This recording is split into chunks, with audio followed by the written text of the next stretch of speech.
order. And let me acknowledge our distinguished members of the Senate. Let me acknowledge Senate President Tito Soto, Senator Ping Lacson, and Senator Francis Tolentino. With that, let me direct the committee secretary to acknowledge the resource persons for this morning.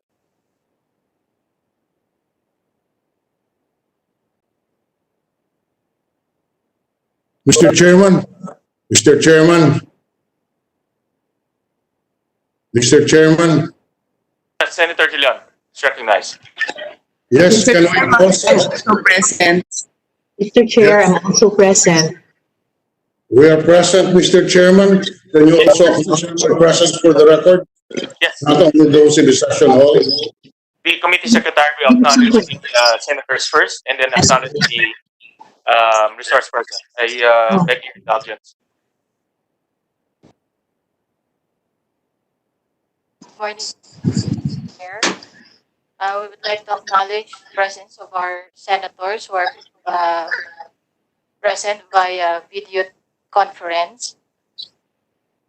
Senator Manuel Lapid, Senator Rizzo Hontiveros, Senator Miguel Subiri, Senator Franklin M. Drilon, Senator Juan Edgardo Angara. We also would like to acknowledge Senator Pia Cayetano. We also would like to acknowledge the presence of our resource persons. They will also participate via video conference. They are from DOJ, ASEC Felix Nicolas T.,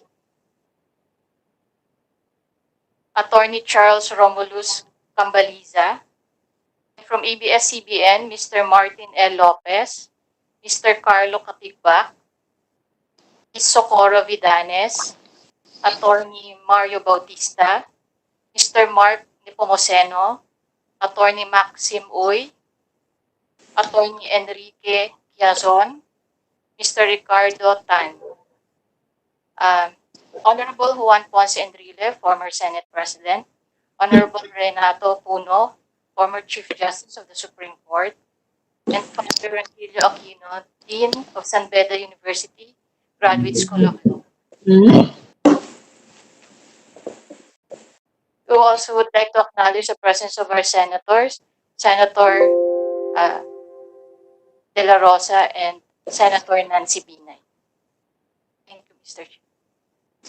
Thank you, Committee Secretary. As the Vice Chairman of the Committee of Public Services, I was tasked to hear several bills pertaining to the franchise of ABS-CBN.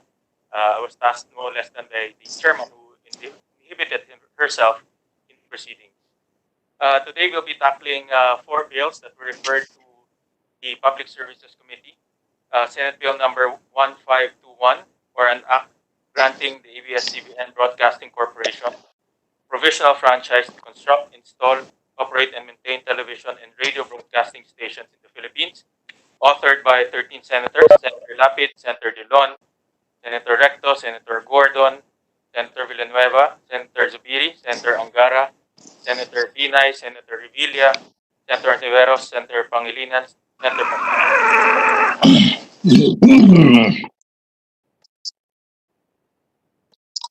And another bill, Senate number 981, and this is to renew the ABS-CBN franchise for 25 years, authored by Senator Recto, Senator De Lima, and Senator Pacquiao. Another bill is Senate number 1403, to renew ABS-CBN franchise for 25 years, authored by Senator Revilla. And the last is Senate Bill number 1374, seeking to extend the term of ABS-CBN franchise until December 31, 2020, authored by Senator Revilla. I'd like to indulge the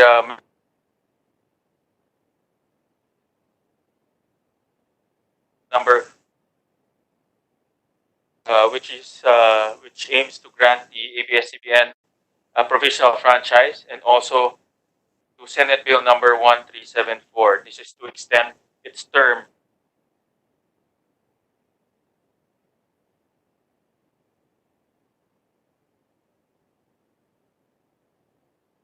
I would like to just insert this into the record as part of my opening remarks. But instead, with kind indulgence of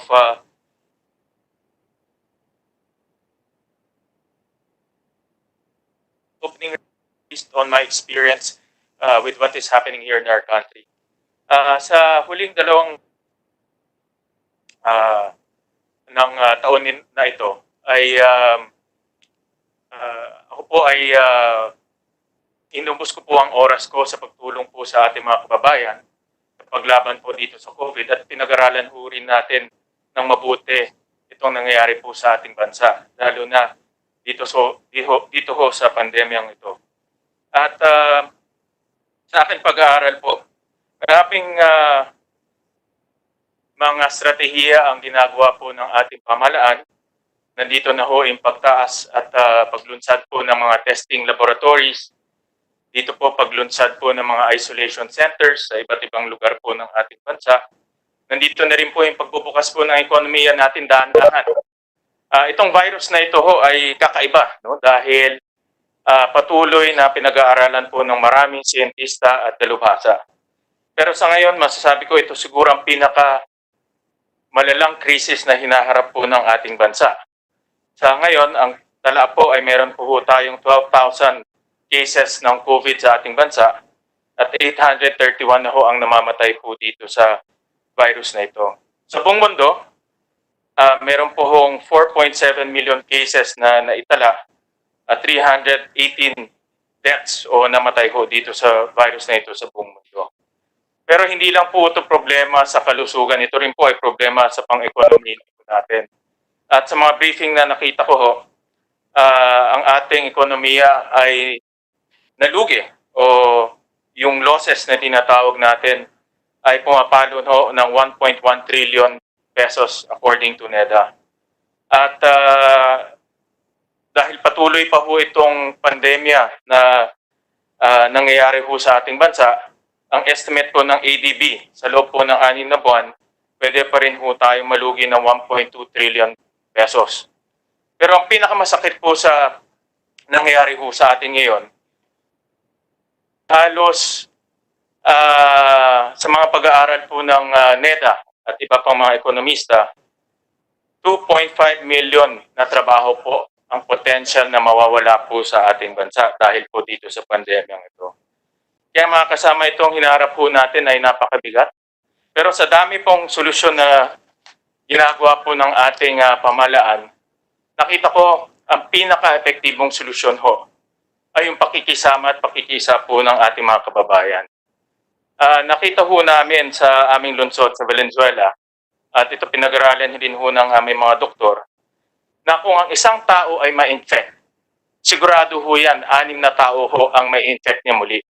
At yung 6 na taong ma-infect na ho yun, 6 ho ulit ang ma-infect niya. Kaya ang pinakamagandang strategiya ho dito ay turuan ho natin ang ating mga kababayan hindi ma-infect. Turuan ho natin ang ating mga kababayan na umiwas sa mga delikadong lugar at gawin po yung mga tinatawag natin new normal. Magsuot ng mask, maghugas ng kamay, at huwag kong pumunta sa mataang lugar. Itong mga ganitong bagay, yung pakikiisa ng publiko, kailangan ho ng impormasyon. Kailangan po tuloy-tuloy po ang pagtuturo ho natin sa ating mga kababayan, tuloy-tuloy po ang pagbibigay ho natin ng impormasyon dahil sila mismo ang pinakasolusyon kung paano ho natin mahinto itong virus at pagkalat ho ng virus sa ating bansa. Aminin na ho natin, napakahirap po magtayo ng testing laboratory. Nag-uusap po kami ni Senping ito, halos araw-araw po kami nag-uusap. Talagang komplikado ho ang pagtatayo ng testing laboratory. Pero kung matuturuan ho natin ang ating kababayan na umiwas, magkasakit, matuto gawin yung mga bagong normal or new normal na sinasabi ho natin, at wag ho sila ma-infect ng virus, ito ay mahinto ho natin at sigurado po magiging matagumpay ho tayo sa paglaban ho ng COVID.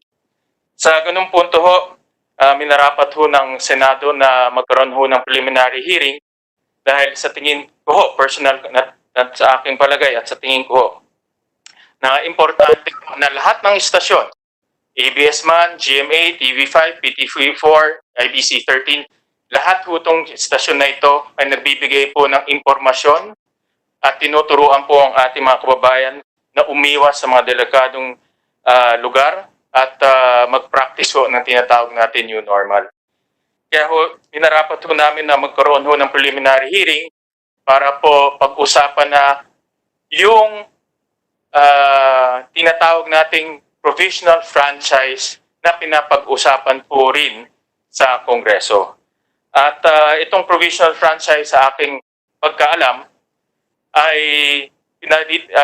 pinakikinggan at dinidinig sa mababang kapulungan, pero hindi rin po nila inalis yung pagdidinig po ng mas mahabang franchise. Ito po yung 25-year franchise. Kaya po, para po madali ang mabigyan po ng pagkakataon na mag-operate kaagad ang ABS-CBN sa loob po nitong pandemya na ito, minarapat ho namin umpisahan na yung pagdinig nitong provisional franchise. Ito po yung mas maiksing franchise para po mako-operate na sila at makatulong po sa paglaban ng pandemya. Sa mga kasama ko, 8 session days na lang ho tayo starting today. Talaga pong kulang, hindi naman kulang, but talagang siksik sa oras po itong ginagawa ho natin sa tatalakay nitong provisional franchise. Pero ngayon gusto ho natin pakinggan sa ating mga dalubhasa kung ano po yung mga isyong pumapalibot ho dito sa pinag-uusapan nating franchise. At of course, pinakamahalaga po ang opinion at saloobin po ng ating mga membro ng Senado. With that, I would like to open the floor already to the discussion of the 4 bills, particularly 2 pertaining to a provisional franchise of the ABS-CBN.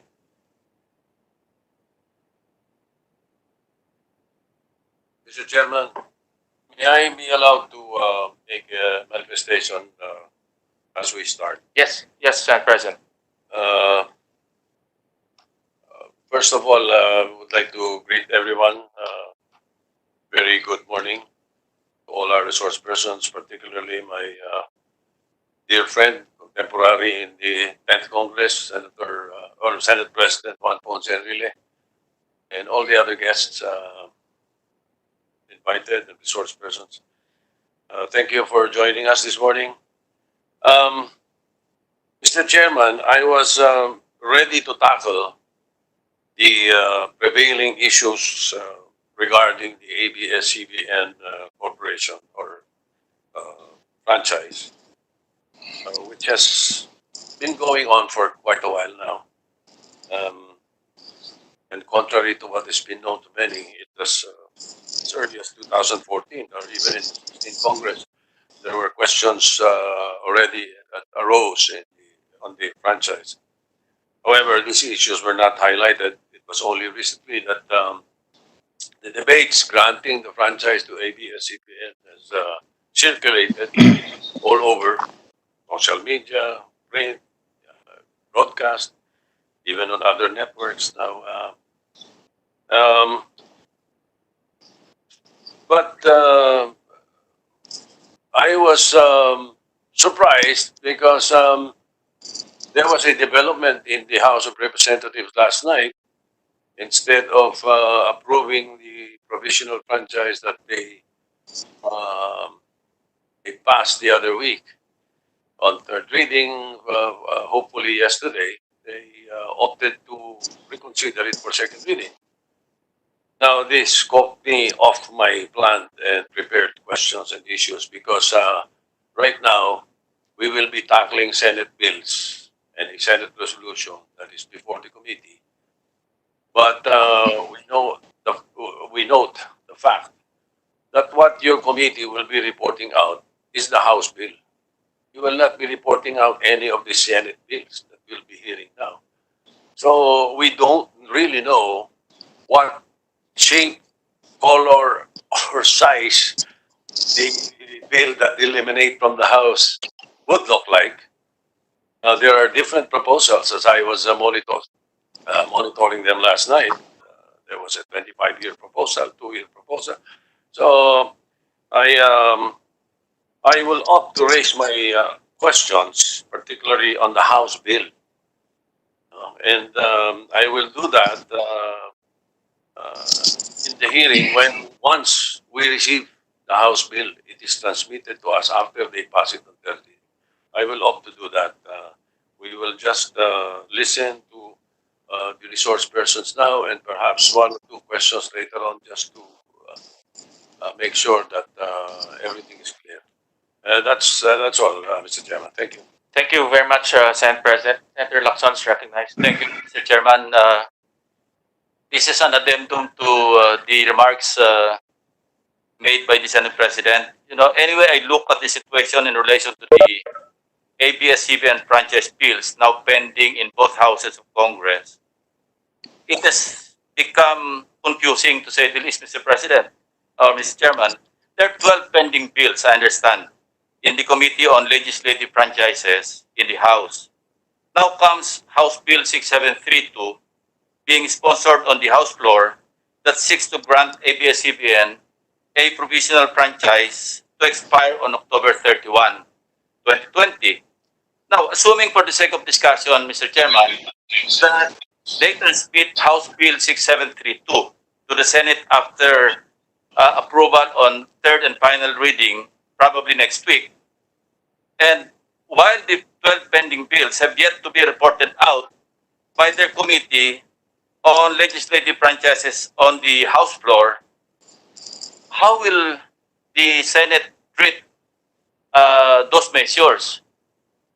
It is my understanding that we cannot take plenary action unless the House transmits to us the House version.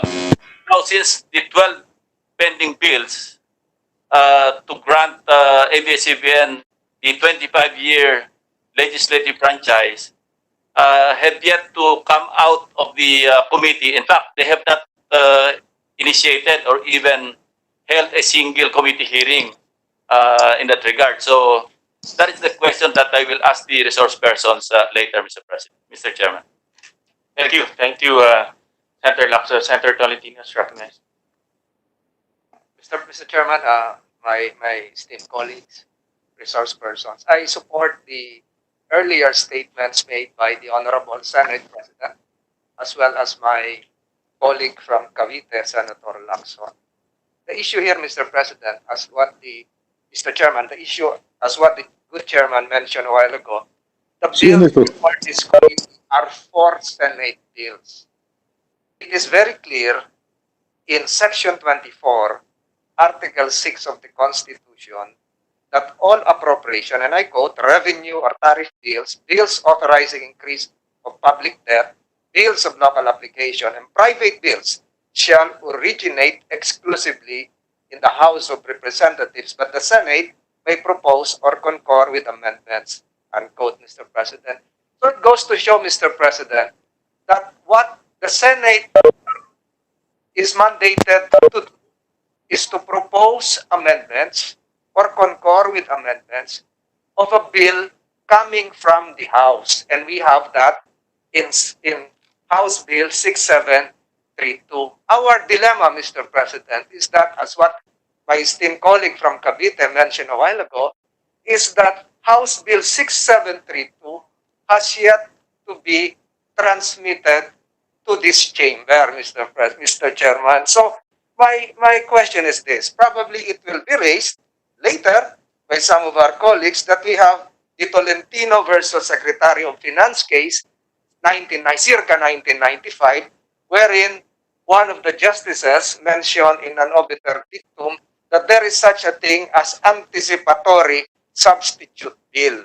But, Mr. Chairman, the case of Tolentino versus Secretary of Finance, which also involves one of our departed colleagues, a good friend, Senator Raul Roco, involves the VAT law, which was transmitted by the House and referred by the Senate plenary to the Committee on Ways and Means. In a divided court, the score was 8-5. They affirmed that the Senate can even propose a substitute bill. But our problem with the ABS-CBN franchise, Mr. President, is wala pa ho sa atin yung House bill kasi nga po, nagbago ng isip, kagaya po ng sinabi ni Mr. Senate President, ang lower house dahil kailangan nilang sigurong mag-comply doon sa 3 days separate readings na inaatas din ng saligang batas. So wala pa ho talaga sa atin yung appropriate House Bill. Doon naman sa kaisa-iska pangalawang kaso, Alvarez versus Gingona, ito po yung Municipality of Santiago na ginawang City of Santiago sa Isabela, nagkaroon din po ng kaso sa Supreme Court, subalit yung kaso pong yon, yung House Bill po ng Santiago Isabela ay nakarating po sa Senate Committee on Local Government at naka-first reading po sa ating Senado. Dito po sa kaso ng ABS-CBN, hindi pa ho nakakarating sa Senado. Kaya I heard the appropriate term from the lips of the Senate President that this hearing might be premature. Ang atin pong i-hear ngayon ay 4 Senate bills. It has nothing to do with the House bill, which we don't know yet the shape, hubris, and form of how and when it will come out from the legislative mill of the lower house. Yun po ang ating problema, Mr. President, Mr. Chairman. We might be violating the Constitution if we hear a bill in anticipation of a bill which has not yet been passed. Although it might be proven, argued otherwise, because we have some Supreme Court cases, but the Tolentino Secretary of Finance case is very clear. Meron pong final, naka-file sa Senate na transmit officially ng Secretary of the House, na receive ng Secretary of the Senate, binasa sa first reading, at nakarating po sa ating Committee ng Ways and Means. So, with that reservation, Mr. President, I would continuously invoke on constitutional grounds my reservations that dapat po siguro itakel na rin natin sa tamang panahon yung House Bill 6732. Sa kadahilanan po kung tayo ay magkakamali dito at ito po ay ma-strike down ng Supreme Court, sayang po yung pinagpagura natin at baka ma-overturn po yung bill na lalabas, yung batas na lalabas at matigil na naman po yung ABS-CBN kung sakali. So, having said that, Mr. President, I paraphrase the words of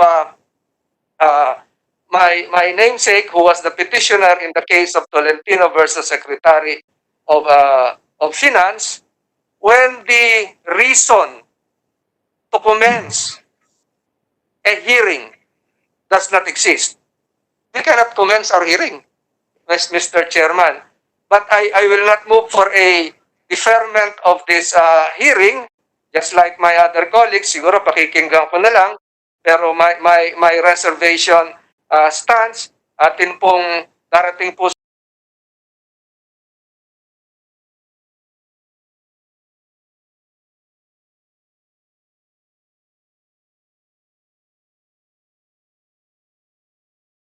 CBN. Maraming salamat, Mr. Chair, sa pagkakataong binigay niyo sa akin. Thank you. Mr. Chairman. Mr. Chairman. Senator Drilon is recognized. Mr. Chair, Mr. Chair, I'd like to be recognized after the minority floor leader. This is Senator Zubiri, as your majority floor leader and chairman of rules. After Senator Drilon, I'd like to be recognized Yes, as well. Senator Drilon is recognized. thank you, Mr. President. Just a brief response to our esteemed colleagues. We respect their views, but as a matter of procedure, there has been a practice in the Senate wherein bills which are supposed to originate from the House can be heard substantially only and not strictly a hearing of the House bill. The rule is we can conduct hearings on the ABS-CBN franchise, for example, but there can be no report submitted to the Senate as an institution without the House bill being before us. We have been doing this for years. This is our tradition. This is our precedent. The budget is heard by the Senate as early as August, even before the House could approve their version. Technically, that bill is also supposed to originate from the House, but we do conduct hearings and we do not report out the budget until the House bill is before us. I think that's very clear. So I don't think that we should tarry any further on this issue. Thank you, Mr. Chair. Mr. Thank you. Chairman. Senator Zubiri is recognized. Thank you, Mr. Chairman. I totally agree with the position taken by the Minority Floor Leader. First of all, I'd like to greet my former boss, Senator Juan Ponce Enrile. I was also his Majority Floor Leader in the 14th Congress, and to all my colleagues. By tradition and practice, Mr. Chairman, in my experience in the 14th, 15th, as well as the 17th and 18th Congress, that's almost 4 Congresses, where we tackled the bills on bills of the budget, which is the General Appropriations Act, as well as taxation measures. We can hear this simultaneously with the House. Because if we are strict about it, as chairman of your Rules Committee, that means we would have to wait for the House to approve the budget within their jurisdiction prior to taking it up in the Senate. By tradition and practice, we take it simultaneously. We take up these bills simultaneously with the House of Representatives, although we withhold the submission of a committee report until it is transmitted to the Senate for further action in plenary. Pero nakahanda na po yan. The committee reports are all ready. It's just not signed. It has not been submitted and filed. So I see no violation of the origination clause of the Constitution when it comes to the tackling of these measures today. We can tackle these measures today, and the chairperson can just withhold the submission and filing of the committee report for action so that we don't waste today's hearings, Mr. Chairman. Thank you. And I hope my colleagues would agree with me on that because, as again, on my experience and by tradition, we tackle these measures simultaneously. We can tackle these measures simultaneously with the House of Representatives. Thank you, Mr. President. Mr. Chairman. Before Mr. Senator Chairman. Vergara, I would like to recognize the President again. Just a rejoinder, Mr. President. The point raised by the Minority Leader is correct. As long as we do not come up with a committee report on this particular hearing or meeting, whatever you would want to call it, then there is no violation. My point when I made my opening statement is that I elect to reserve my questions and my issues and the issues that are being brought up when the House bill arrives. That is my point. It is up to you to continue or whatever form you would like to call it, a hearing or a meeting. Mr. Chairman, Senator Lacson. just a quick rejoinder also. I have no disagreement with this committee hearing being held today. My only point is we cannot compare a budget measure with a legislative franchise measure simply because what we are tackling in the Committee on Finance is the NEP, not the House version of the budget measure. Kung natatandaan po ninyo, pag nagko-conduct tayo ng hearing, ang reference po natin na libro o yung materials, yung National Expenditure Program, which is not the House version yet. But of course, we all know that the House version or the House Bill 1 that we refer to is a replica of the National Expenditure Program. But what we are hearing in the Committee of Finance is not the House bill, but the National Expenditure Program that was submitted by Malacanang to the House of Representatives, of which a copy is also furnished to the Senate. That's all, Mr. President. Senator Tolentino. Mr. Chair, I would have mentioned what the good senator from Cavite mentioned a while ago. I concur with that statement because both houses are indeed furnished copies of the NEP, but statements recognizing our limitations are correct. The mere fact that even after this hearing, sans a House version under the origination clause without the House bill, we cannot report this out to the floor is indeed an acknowledgement of our legislative limitations here. We cannot have that on third reading. So, Mr. Chairman, thank you for the acknowledgements that there are indeed limitations. We are now in a non-full plenary phase, so to speak, because we can hear this as an anticipatory substitute bill, but we cannot report this out to the floor because of the limitations provided for by the Constitution. Salamat po, Mr. Chair. Thank you. Senator Angara is recognized. Thank you, Mr. President. I just want to chime in because the jurisdiction of the committee is being challenged. I share the opinion of former Secretary of Justice, now Senator Drilon, that it has long been the practice of Congress, and I've chaired the Committee on Ways and Means, the Committee on Local Government, and the Committee on Finance, which already tackles bills, not just the NEP, but also local government bills, also revenue measures in anticipation of the bills which must originate. And the gentlemen from Cavite, the Senate President, are correct. They must originate in the House in accordance with Article 6, Section 24 of the Constitution. But having said that, I don't think the case of Tolentino versus Secretary of Finance is a legal authority to prohibit us from hearing. It is legal authority for prohibiting us, as has been said earlier, from passing any bill without taking into account the House bill, because then the bill did not prohibition on us tackling the Senate measures. And I would like to read from Justice Bernas's text on the Constitution, where he says, of Tolentino versus Secretary of Finance is a legal authority to prohibit us from hearing. It is legal authority for prohibiting us, as has been said earlier, from passing any bill. What is that volume, Mr. Chairman? There's something. How come I'm hearing myself? Someone has their TV on, I think, Mr. President. And I would like to read. Thank you.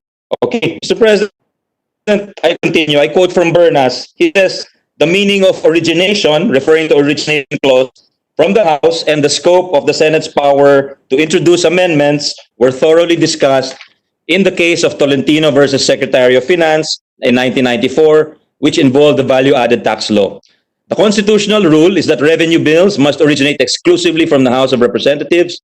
The court said that the exclusivity of the prerogative of the House means simply that the House alone can initiate the passage of a revenue bill, but such that if the House does not initiate one, no revenue law can be passed.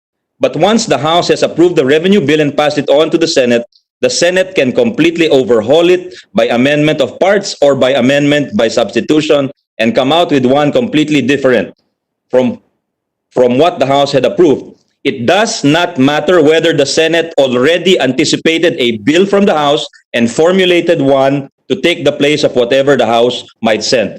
He's already speaking of anticipatory action, which in a sense, Mr. President, Mr. Chair, is what we are doing here. The court rejected the idea that the Senate is bound to retain the essence of what the other House approved.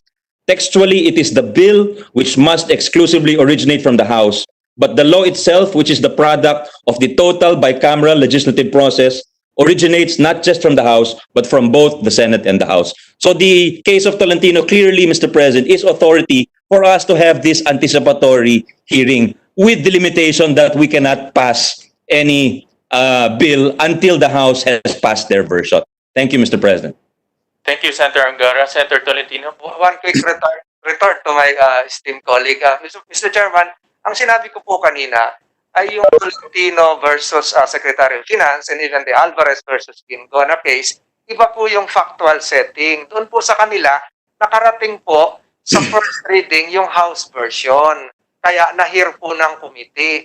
Dito po sa atin, hindi pa po natatransmit officially yung yung House Bill 6732. Yun po yung pagkakaiba. But I have no questions relative to the Tolentino case and the Alvarez case. Iba lang po yung factual settings po noon, Mr. Chairman. Salamat po, Senator Angara. Mr. Chairman, even then, with due respect to my fraternal brother, nobody here is saying that we are prohibiting the hearing or the committee. Nobody is challenging it. We're just like in my case, I'm saying saying that because of what happened in the House of Representatives, I am not going to ask these questions that I wanted to bring up, as far as issues are concerned. But you can go on with the hearing. There is no challenge. There is nobody using the word prohibit. Baka yun ang pick upin ng mga islant na naman ng ano-ano ng ibang tao eh. Di ba? Okay, we just place that on record. Thank you, Senate President, for clarifying that. Because of the time limitation of our session days and because of the urgency to the pandemic that's happening in our country, this committee deemed it necessary to have preliminary hearings. But the preliminary hearings will not yield to a committee report. In fact, we will be awaiting for the transmittal of the official version of the House version, hopefully by today.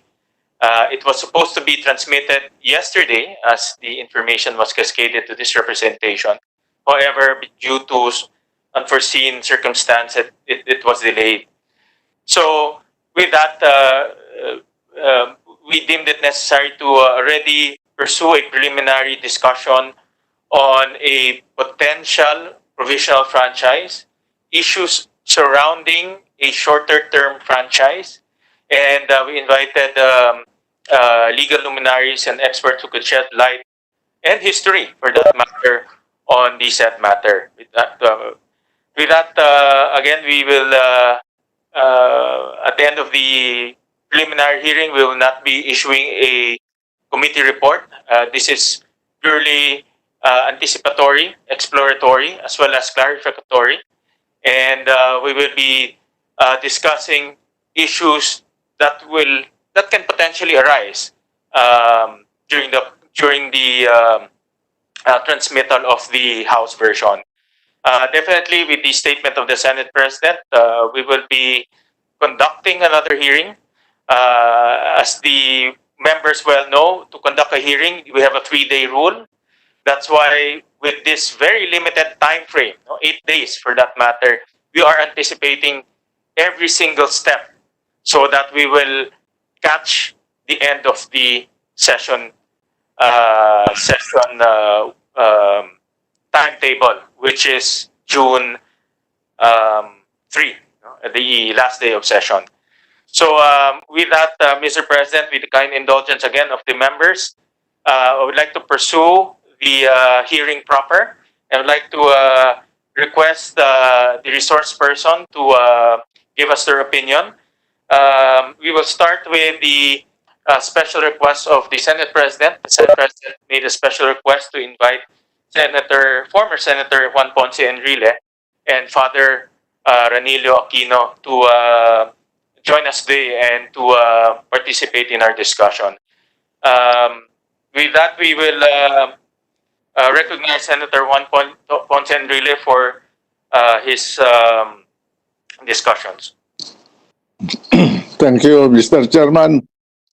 Senator Sherwin Gatchalian, thank you for inviting me in this discussion. Now, my position is the franchise of ABS-CBN is a law. And that law describes the privileges, the businesses, the activities, and the powers that the franchisee can exercise.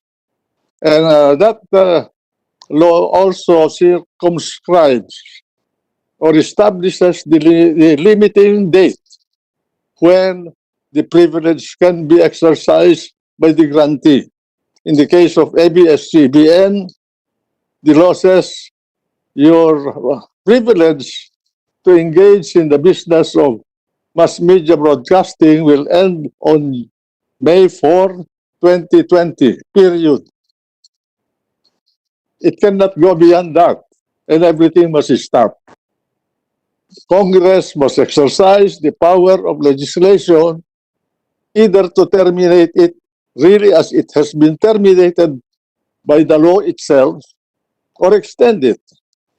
No other power in our government has the right to extend it a minute or a second. The law must be obeyed, the Constitution must be enforced against anybody in this country. Thank you.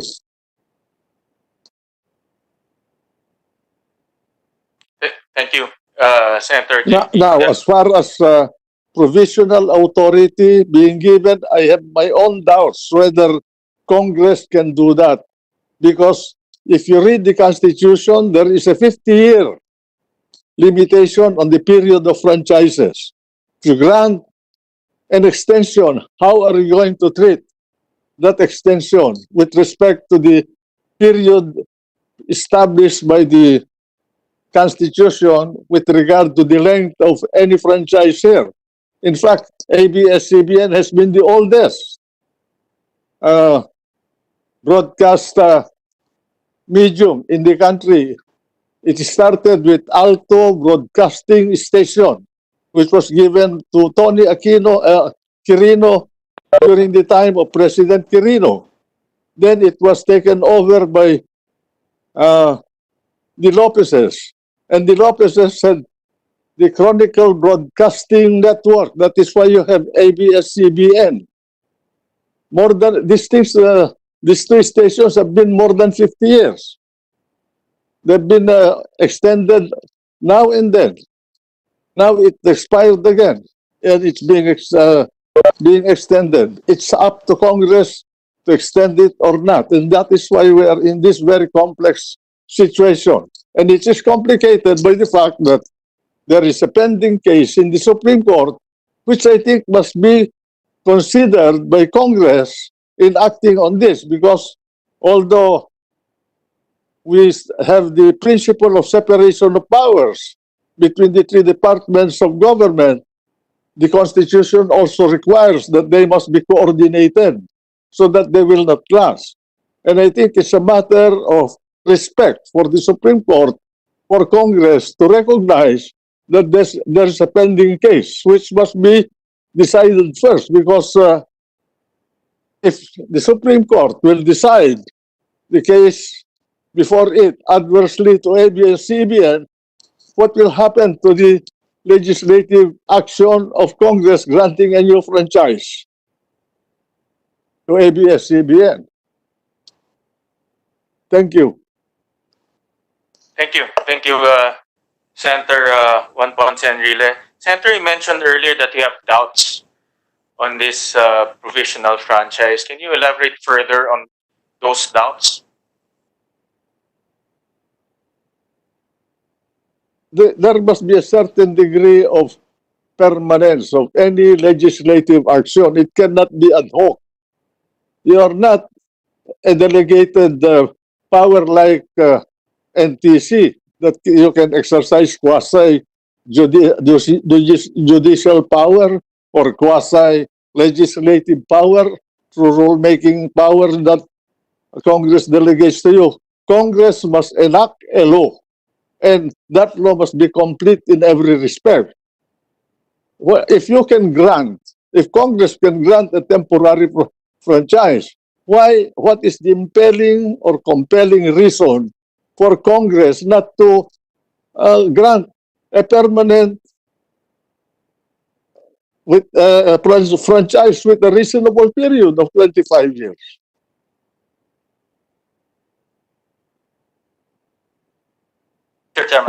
Why don't you, if you think that there is a national emergency, why don't you ask President Duterte to certify the bill so that you can shorten the period of deliberations?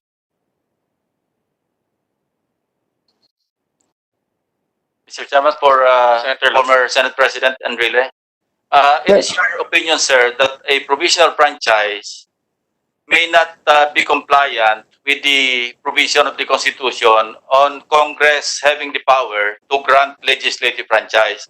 What if, because there's existing jurisprudence that that the Senate, once it is transmitted to us, meaning the legislative franchise, we can even amend the House version or the House bill in its entirety. So what if they transmit to us House Bill 6732, granting a temporary or provisional franchise to ABS-CBN, and yet the Senate has decided, as a body, has decided to amend the provisional franchise to make it as a full-time 25-year legislative franchise. I think it can be done, Mr. Senate President.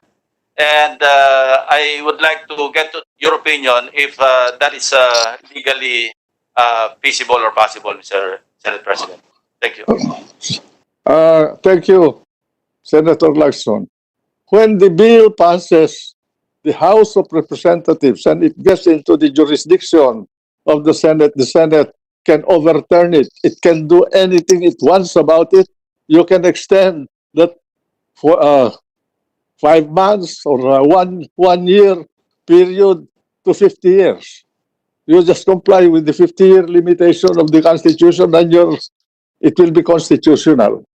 You can amend it, alter it, substitute a new bill. That is your power. The power of origination belongs to the House. Once it releases that the bill from there, it loses control and it goes into the hands of the Senate. Then you can do anything with that bill, and whatever is the difference between the House version and the Senate version will be tackled in a conference committee if you agree. If you don't agree, there's no bill. And this president can veto or approve the bill that will be agreed upon by the two houses. That's Yes, sir. that's the principle of separation of powers and the balancing powers between the House and the Senate. One is not over the other. Yes, sir. Thank you, sir. What you're saying, sir, is if we agree with the House in granting ABS-CBN a provisional franchise, we could also face constitutional challenge later on. But You if can we go. amend- You can go. 6732 and grant ABS-CBN a permanent legislative franchise, then it's perfectly okay. Yes, that's perfectly okay. Thank you, sir. I'm sure the Supreme Court will sustain that. Thank you, Senator Juan Ponce Enrile. Senator, what is happening right now, no? And from what I understand in the lower house, is in order for EBS to temporarily operate without relinquishing further discussions on the original franchise, which is the 25-year franchise, they deemed it necessary to just approve a shorter term franchise, hence what they call provisional franchise. This is their idea is to enact a 5-month franchise. This is enough time for them to deliberate. Well, for 5-month franchise, it's giving them enough time to deliberate the original 25-year franchise. So, in other words, this 5-month franchise is the standing franchise for now. But at the same time,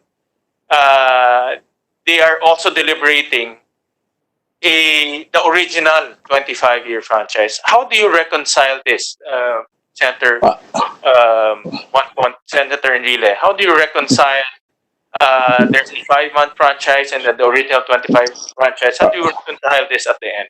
Alam mo, Mr. Committee Chairman, hindi ko maintindihan ano ba ang urgency nung prangkisa na ibibigay sa ABS-CBN. Tapos na yung termino nila. Negosyo dapat hihinto. Ngayon, ang urgency ba niyan ay dahil kailangan malaman ng ating mga kababayan ang nangyayari sa ating bansa? My God! the nooks and corners of this republic is reached not by television but by radio. Our people know what's going on all over the country because of radio. More than ABS, CBN, and GMA7 or PDP or the government station or all the other TV stations. So the question of communication and information is not an issue. The issue here is we must comply with the Constitution. We must comply with the laws. We must follow the rule of law in the country so that wag naman parang linalaro yung saligang batas natin.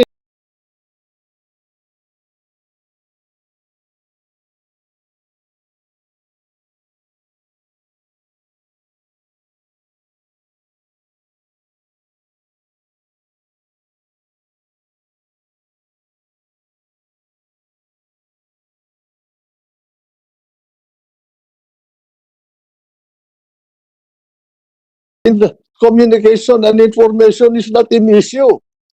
The issue here is we must comply with the Constitution. We must comply with the laws. We must follow the rule of law in the country so that wag naman parang linalaro yung saligang batas natin.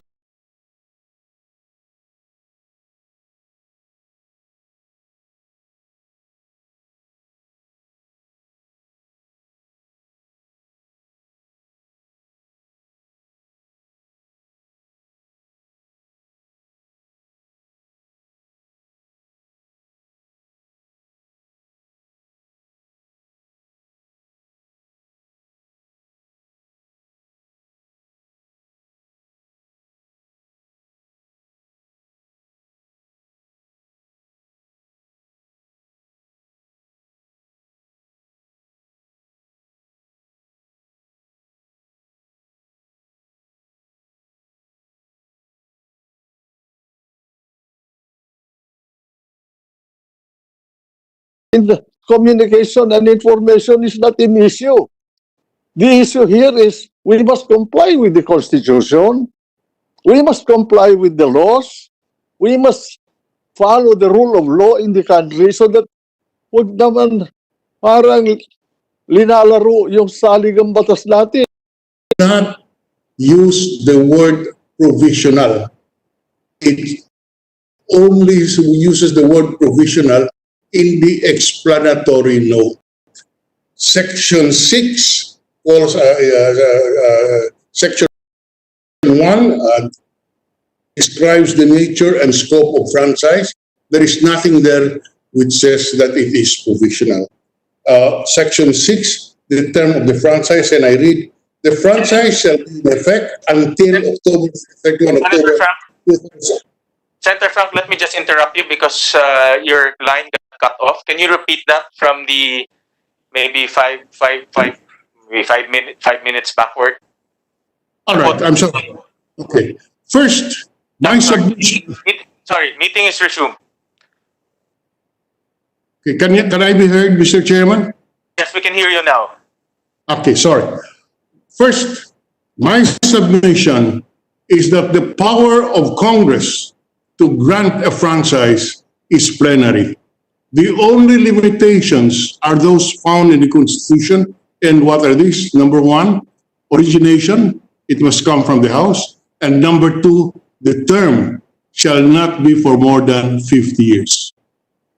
And therefore, as pointed out by Senator Enrile, the Senate can do anything, amend, repeal, etc. Now, so I will repeat, there is no limitation on the plenary power of Congress except on the origination and period.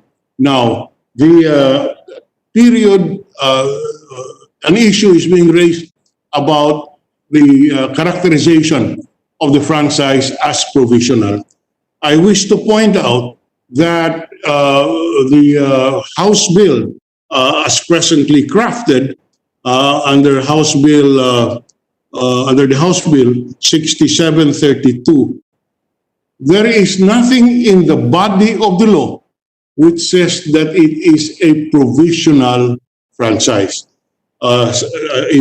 Section 1 defines the nature and scope of the franchise. Nothing there indicates that it's a provisional.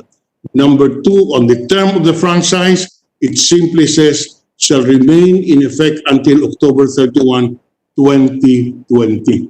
Now, it is mentioned in the explanatory note, but the governing portion of the bill, if it becomes law, is the body of the law, not the explanatory note. But even if the explanatory note is argued to be part of the interpretation of the law, to me, it doesn't depart from the fact that the Congress has plenary powers over the franchise, and the fact that it is characterized as provisional does not run afoul with the constitutional plenary power of Congress to grant a franchise. It can impose conditions. Congress can impose conditions because it is an exercise of the sovereign power of the people to grant the franchise. It can impose conditions on the franchise that cannot be questioned. Insofar as the urgency is concerned, Mr. President, it is our respectful submission that it is addressed to the wisdom of Congress, whether or not the issue is urgent, but that has not gotten to. But insofar as the Constitution is concerned, that is not an issue. As I would repeat, the matter of urgency is a policy issue addressed to the better judgment and the good judgment of Congress. Thank you very much, Mr. President. Mr. Chairman, just a quick retort, if I may. With all due respect to Senator Drilon, to the distinguished minority leader, the description that he made on the body of the bill is at best an assumption because we do not know yet what will come out of the House of Representatives. They're still in the period of interpellation, and probably today they will introduce amendments. So we do not know yet the final form of House Bill 6732. So that's only the point I want to raise, Mr. Chairman. Thank you. Thank you. With that, I would like to recognize Father Aquino. Father, are you there?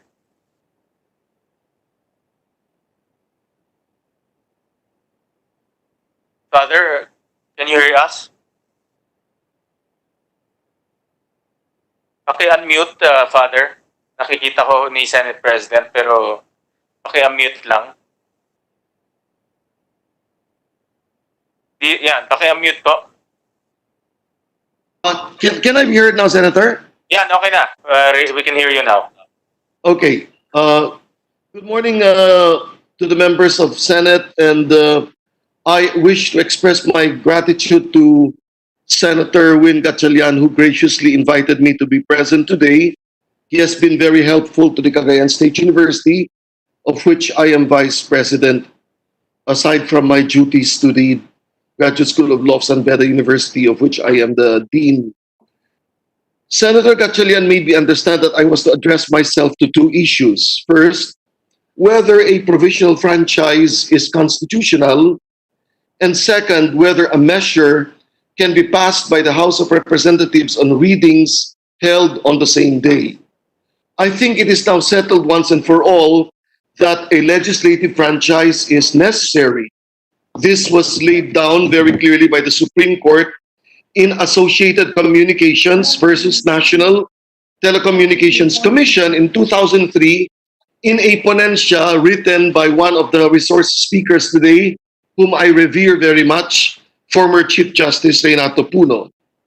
As correctly mentioned by former Senate President Franklin Drilon, aside from the capitalization requirement, Article 12, Section 11 requires only that first, the franchise be non-exclusive. Second, that it should not exceed 50 years. Third, that it should be subject to repeal, alteration, or amendment by Congress. I repeat, Your Honors, there are only three constitutional requirements aside from the capitalization requirement. First, the franchise should not be exclusive. Second, it should not exceed 50 years. Third, it should be subject to repeal, alteration, or amendment by Congress. I wish to make clear that I am making these remarks in answer to a legal question without any specifications as to what kind of bill may emanate later on or now from the lower house. Textually, therefore, there should be no objection to the grant of a franchise characterized as provisional with a lifespan of a few days or a few months.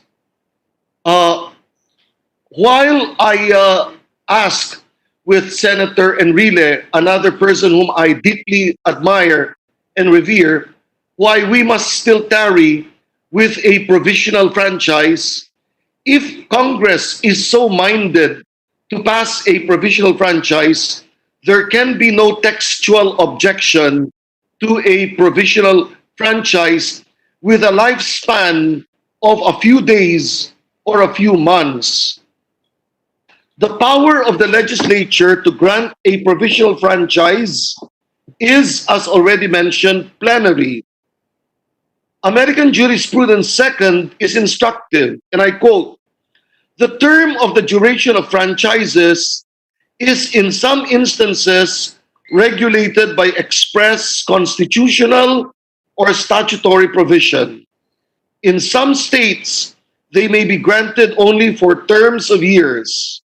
The power of the legislature in this respect, except as restrained by the fundamental law, is plenary and without limit, and it may therefore grant a permanent and a perpetual franchise. Very clearly, too, it may grant a franchise that lasts for only a few days or a few weeks. In the case of a franchise..." Father, hold on. Let me, well, hearing is resumed. Father, you got cut off. Naputol ho kayo. Can you rewind 5 minutes back? Mga midway po. Okay, Senator. Medyo naputol ho kayo. Okay, can I be heard now, Senator? Yes, we can hear you. Textually, therefore, there should be no objection to the grant of a franchise characterized as provisional with a lifespan of a few days or even a few months. While there is a constitutional limit to the breadth of the grant of authority, which is that it must not be longer than 50 years, the Constitution is completely silent, or it may be. Power of the legislature to grant a franchise. The following citation from American jurisprudence second is instructive. The term of the duration of franchises is in some instances regulated by express constitutional or statutory provision. In some states, they may be granted only for terms of years. The power of the legislature in this respect, except as restrained by the fundamental law, is plenary and without limit. It stands to reason, therefore, that if Congress is so minded, it may grant a franchise of only a few days or a few months, and it may grant a franchise of so many years as long as these years do not exceed 50 years. Of course, I can ask together with my esteemed kababayan, Senator Enrile, Senate President Enrile, whom I respect tremendously, why we must still tarry with a provisional franchise when a permanent franchise can in fact be given. In fact, I raised that question already once, but that is a political issue, a political matter best left to the judgment of Congress. In the case of a franchise that grants television network authority to operate for a number of days or weeks, then the doctrine is applied that a franchise may be limited by statute or by its own terms. This is found in California Jurisprudence, 3rd edition, Part 2. As to the second question, the number of required readings, paragraph 2, section 36, section 26 of Article 6 is clear. In either house, a bill must pass through 3 readings on separate days unless the President of the Philippines certifies to the necessity of the immediate enactment. While intercameral courtesy might incline the Senate to refrain from inquiring into the regularity of proceedings in the House of Representatives, this applies only when no constitutional requirement is in issue. Because where a constitutional issue is raised, as the question of the number of readings on separate days, then not only does it behoove the Senate to inquire into the due passage of the bill in the House of Representatives, judicial inquiry will also lie and cannot be foreclosed by the doctrine of the enrolled bill. In a book entitled Legislative Law and Process, Jack Davis cites the requirement of 3 readings, each on a separate day, as basis for looking into the journals of the chamber concerned to check if the requirement was met. Obviously, it must first be inquired whether there was a presidential certification of urgency. If there was, conflating readings and passage to only one day would be no problem at all. If there was no such certification, then the presumption of regularity of proceedings would still lie in favor of the House of Representatives.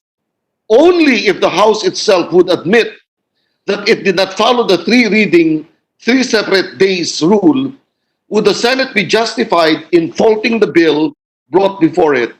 Otherwise, the burden of proof would be with the Senate to establish violation of the requirements of the Constitution. Thank you, Your Honors. Thank you, Father. Let me also recognize Senator Hontiveros. She's raising her hand. Thank you, Mr. Chairman. Actually, kanina sana, after former Senate President Enrile, gusto ko lang sabihin na I couldn't agree more dun sa punto nila na what is preventing us from deliberating on, deciding upon, and approving the grant of franchise to ABS-CBN. And I have some ideas what has taken us so long. But the situation is, andito tayo sa ngayon, and we have before us Senate bills on so-called provisional franchises to ABS-CBN. So I just wanted to affirm, Mr. Chairman, that I appreciate na idinadaos natin ang hearing na ito dahil habang lumalampas na sa 3 buwan na ipinangako ng executives ng ABS-CBN sa kanilang mga empleyado na tuloy pa rin yung kanilang sweldo, benepisyo, walang matatanggal sa trabaho, habang humahaba yung panahon na ayon sa ABS-CBN, 30 hanggang 35 milyong piso kada araw ang nawawala sa kanilang kita simula nang ipatigil ng National Telecommunications Commission ang operasyon nila. Habang tumatagal yung panahong ito, ano ang pwedeng mangyari? And a big question is also, where will the potentially laid off employees go? Nasa gitna tayo ng isang pandemya, Mr. Chair, at hindi na natin kakayanin kapag nadagdagan pa ang mga manggagawang mawawala ng trabaho at kabuhayan. At ang punot dulo nito, yun na nga pong prangkisang nawala ng visa. And since, as various colleagues have said, this is ultimately a legislative question, it is we, members of Congress, who can immediately and effectively solve this problem. And because if we let this case continue to go unresolved, we're not only depriving the Filipino people of timely and accurate information. And on that point, Mr. Chairman, with all due respect, I disagree with the good former Senate President. That is in fact part of the urgency of this question. Dahil nga sa panahon ng pandemic, we need more, not fewer, channels of information and news to the people, including ABS-CBN, which accounts for more than 40% of audience share. News and information to the people kung papaano makakasurvive sa pandemic at kung papaano makakaraos sa kinakailangang quarantine. In addition to that, if we don't resolve this issue, Mr. Chairman, we would be pulling the plug on the livelihood of the network's 11,000 plus employees and their families. So just that affirmation, Mr. Chair, of appreciation that we are conducting this hearing. And also finally, because as we proceed, I would like to raise questions and for the proper time, possible proposed amendments towards a pro-worker franchise of ABS-CBN. Salamat, Mr. Chairman. Thank you, Senator Ontiveros. I have some questions for Father Aquino, but we want to first hear Chief Justice Puno, who graciously acceded to our invitation. In fact, I've heard him over the radio discuss in length some concepts related to ABS-CBN. And thank you very much, Chief Justice, for your attendance, and I'd like to recognize you to give your opinion and some of your discussions related to the matter. Chief Justice? CJ, are you there?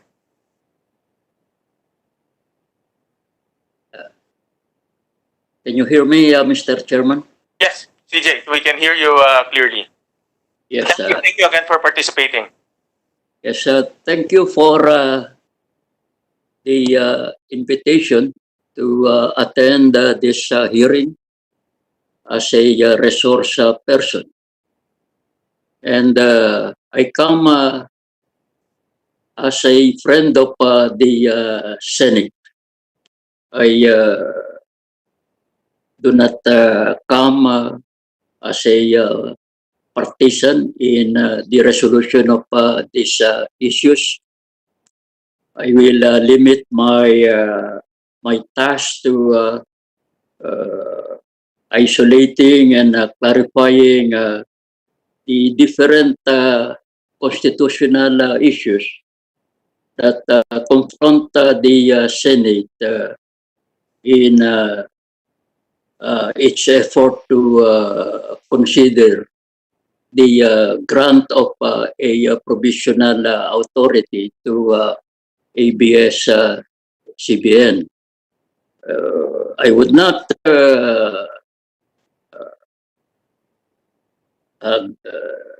advise the Senate on what particular action to take that would be interfering with the options that can be taken by the Senate, and I will be presumptuous if I do so.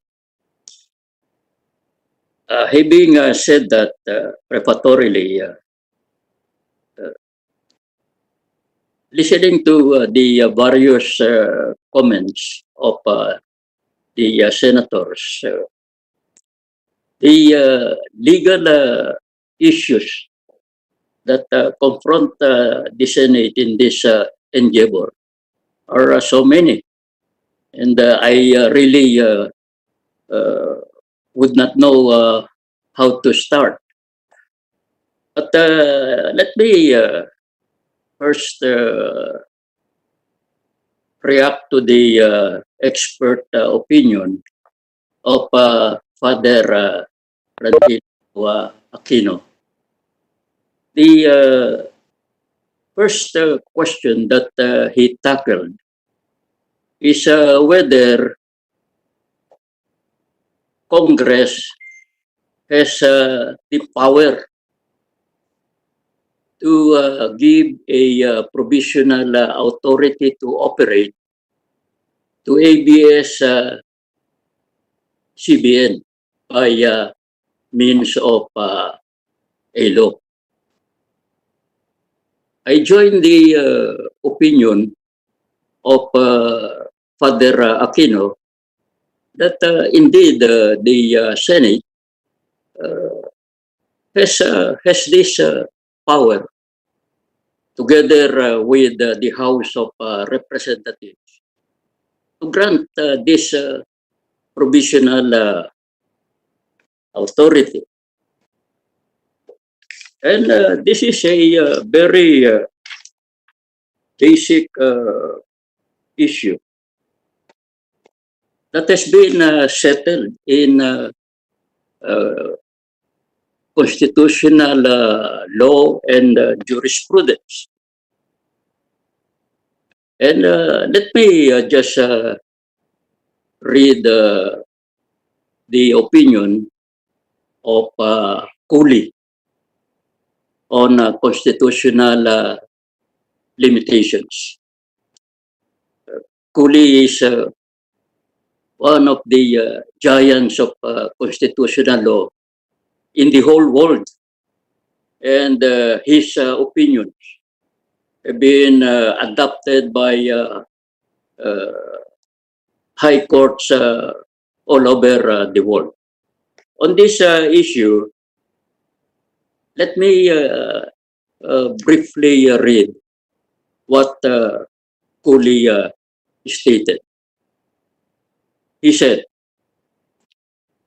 where a general power is conferred or duly enjoined, every particular power necessary for the exercise of the one or the performance of the other is also conferred. This is necessary for a constitution from its very nature cannot enter into a minute specification of all the minor powers naturally and obviously included in it and flowing from the great and important ones which are expressly granted. The implication under this rule must, however, be necessary and not merely conjectural or argumentative. It is given, and Senator Drilon has well articulated, that what is involved here is the power to legislate, to grant a franchise by means of a law. And the power to legislate is the essence of legislative power. And this is granted to Congress by virtue of our separation of powers. The submission, therefore, and this is the view of Cooley and Black, adopted almost by all the courts in the world, is that when you have the grant of a general power, that will include the grant of all powers that are necessary, proper, and incidental to the grant of the general power.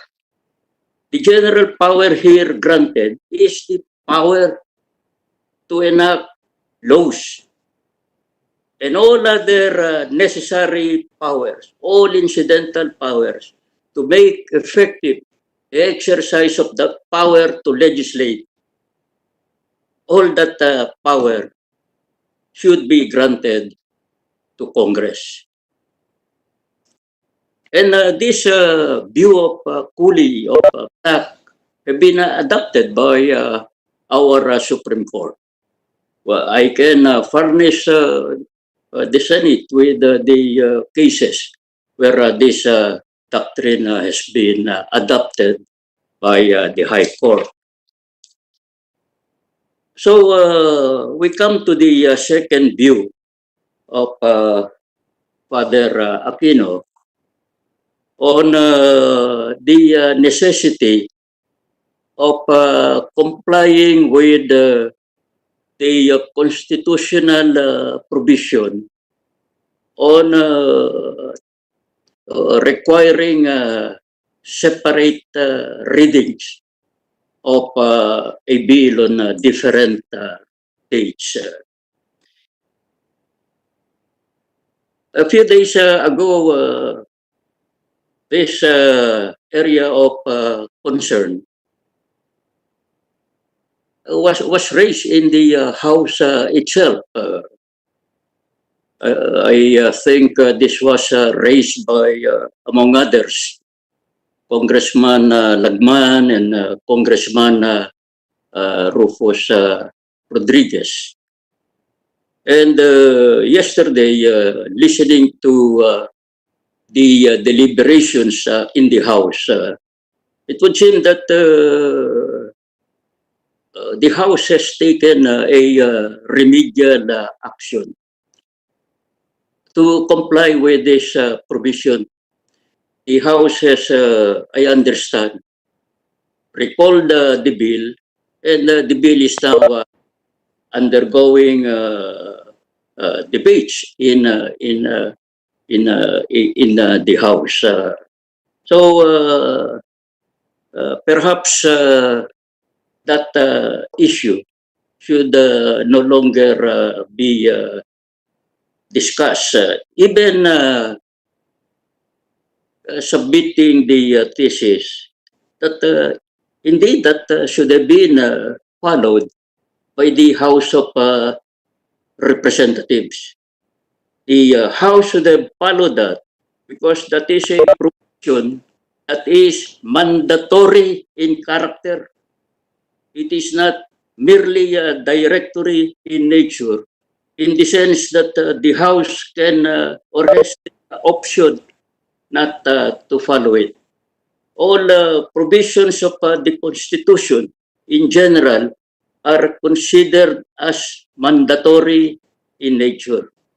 But as I said, that is an issue that seems to be moot now, considering that remedial action has been taken by the House. But having said that, the legal situation of the House bill on provisional authority being granted to ABS is still very murky, very confused. The bill that is being discussed is what we call a work in progress. We do not know what will be the final shape of the bill, whether the House will come out with a bill granting provisional authority, or whether the House will grant the renewal of the law granting a franchise to ABS-CBN. These are important facts to consider. Why? Because of Article 6, Section 24 of the Constitution.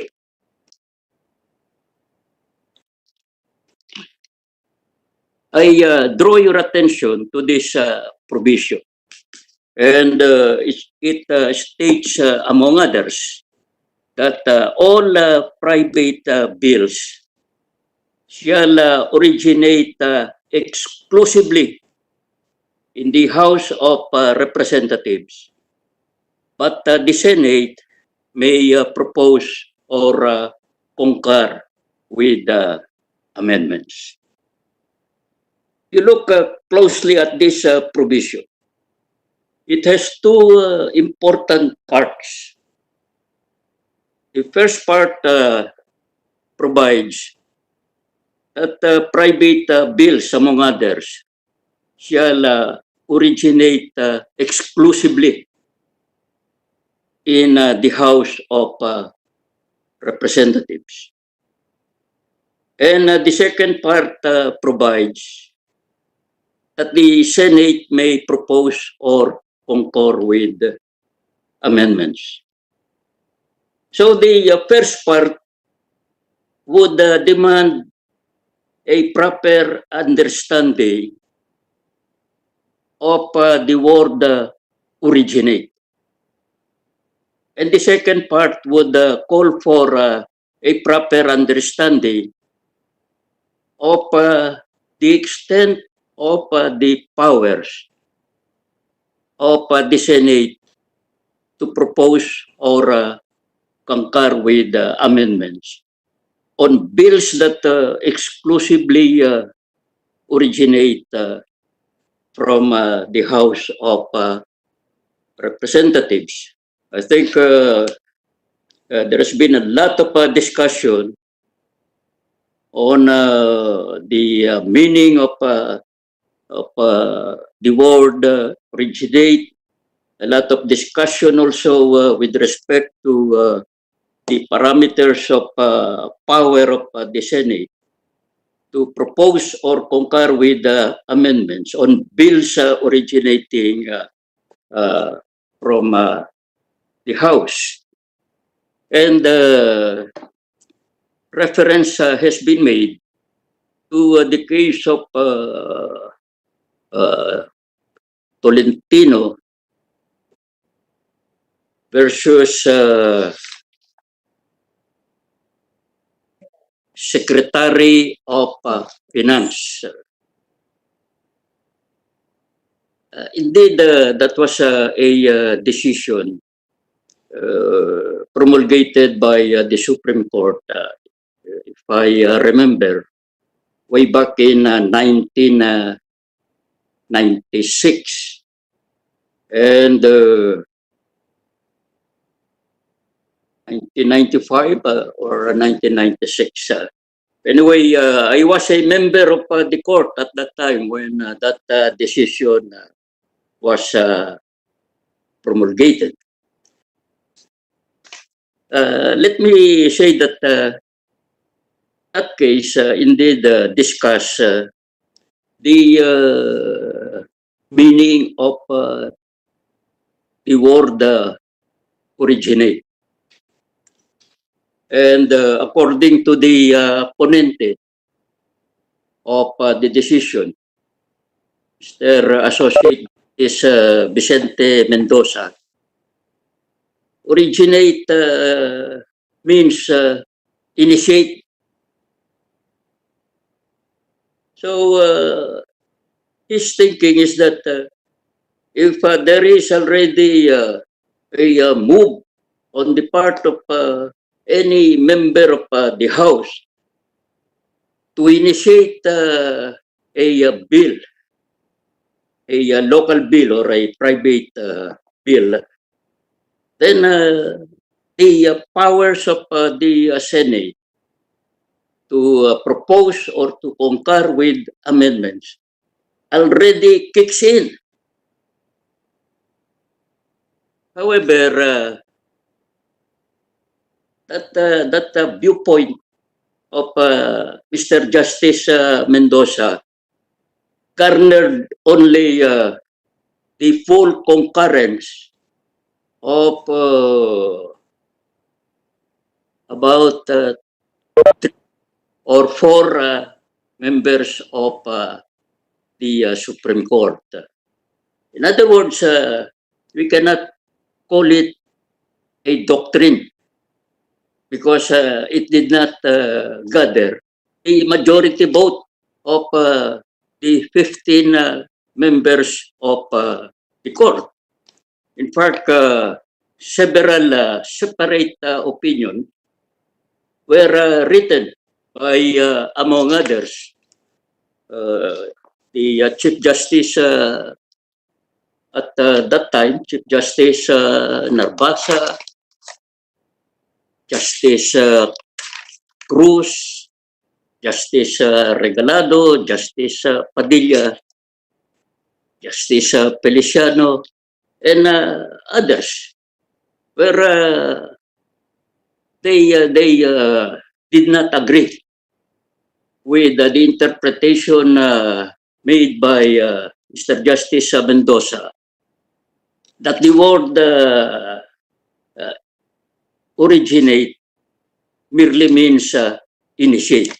Let me read, for instance, the opinion, the separate opinion of Chief Justice Narbasa on the meaning of originate.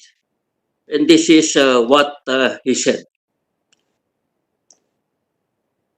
Origination should have no reference to the time of conception, but to the affirmative act which effectively puts the bicameral legislative procedure in motion. That is the transmission by one chamber to the other of a bill for its adoption. And I think this was the point being raised by some members of the Senate, particularly Senator Francis Tolentino.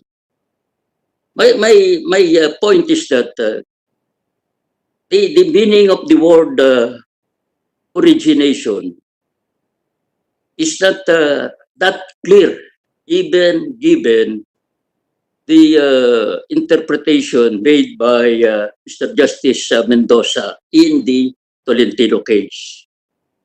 In fact, all the members of the court who participated in that decision have long been retired. They are all out. And 9 of them are already dead. So, what is the proper interpretation of the word originate? Does that mean that the Senate should await the transmission of the final draft of the bill passed by the House of Representatives?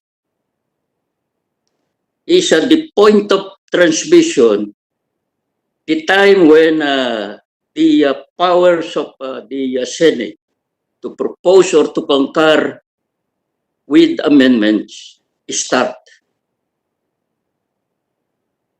That is a question that the Senate has to consider. There is that other issue about the extent of the powers of the Senate to concur or propose amendments. Is there a limitation to the power of the Senate to propose or concur with amendments? My submission is that there is no limitation on the power of the Senate to concur or to propose amendments. The power to enact laws is given to both the House and the Senate. And in the matter of making laws, these two houses are co-equal. If you limit the power of the Senate in lawmaking, you will be making this power, which is conjunctively given, and that will, degrade the power of the Senate to participate in lawmaking. There are other issues which have to be tackled with respect to how this Senate Bill 1521 should be crafted. And when we reach that point, Mr. Chairman, I would also express my humble opinions. But for the present, that is all my submission.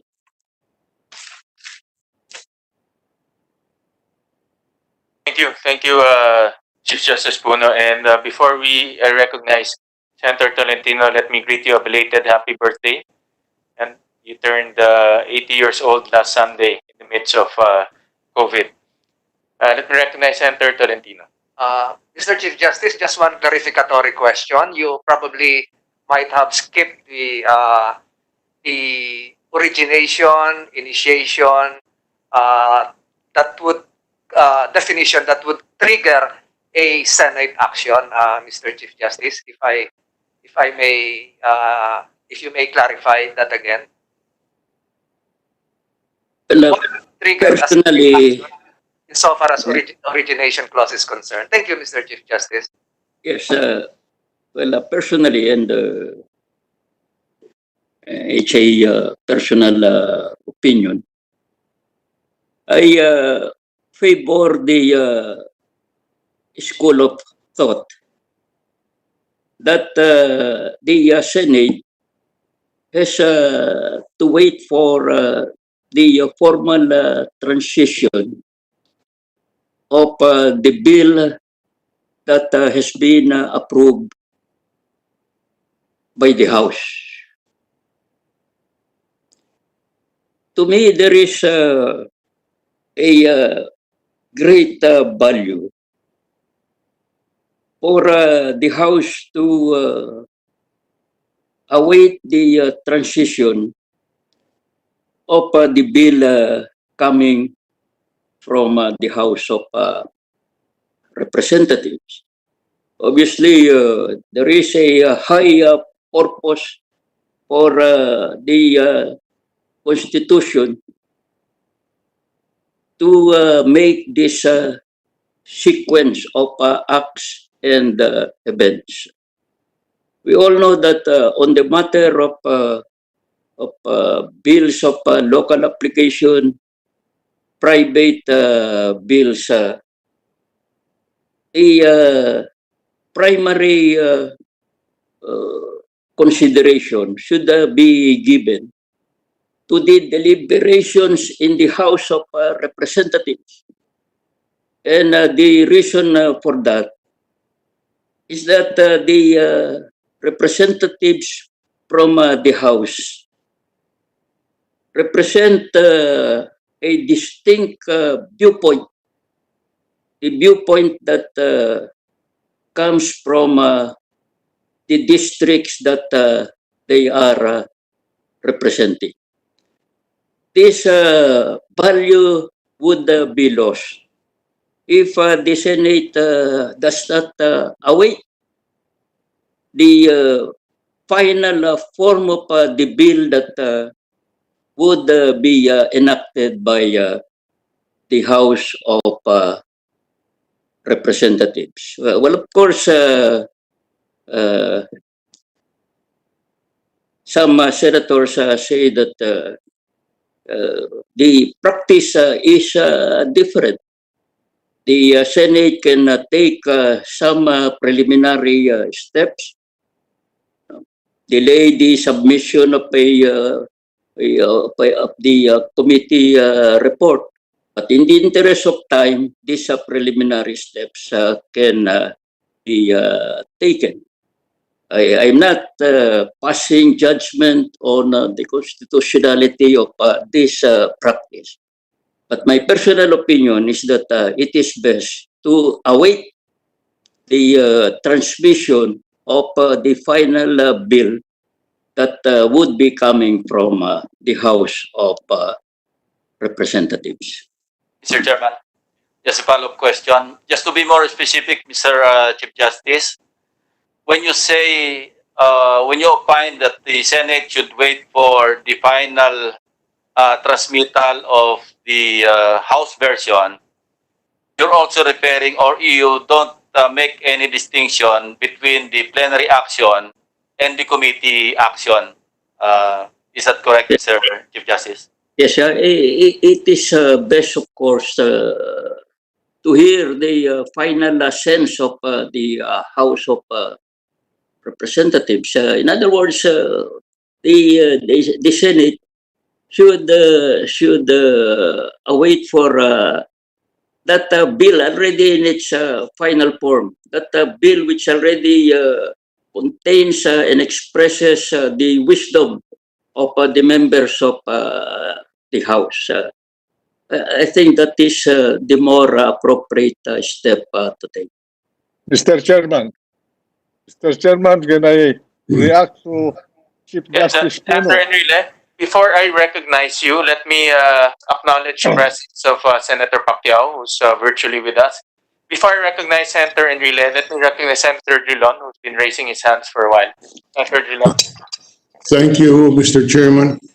Just for the record, our practice is that once the House approves on final reading, third and final reading, their version of bills that must originate from the House, that bill, once it reaches the Senate, is referred to the committee, and the committee conducts a hearing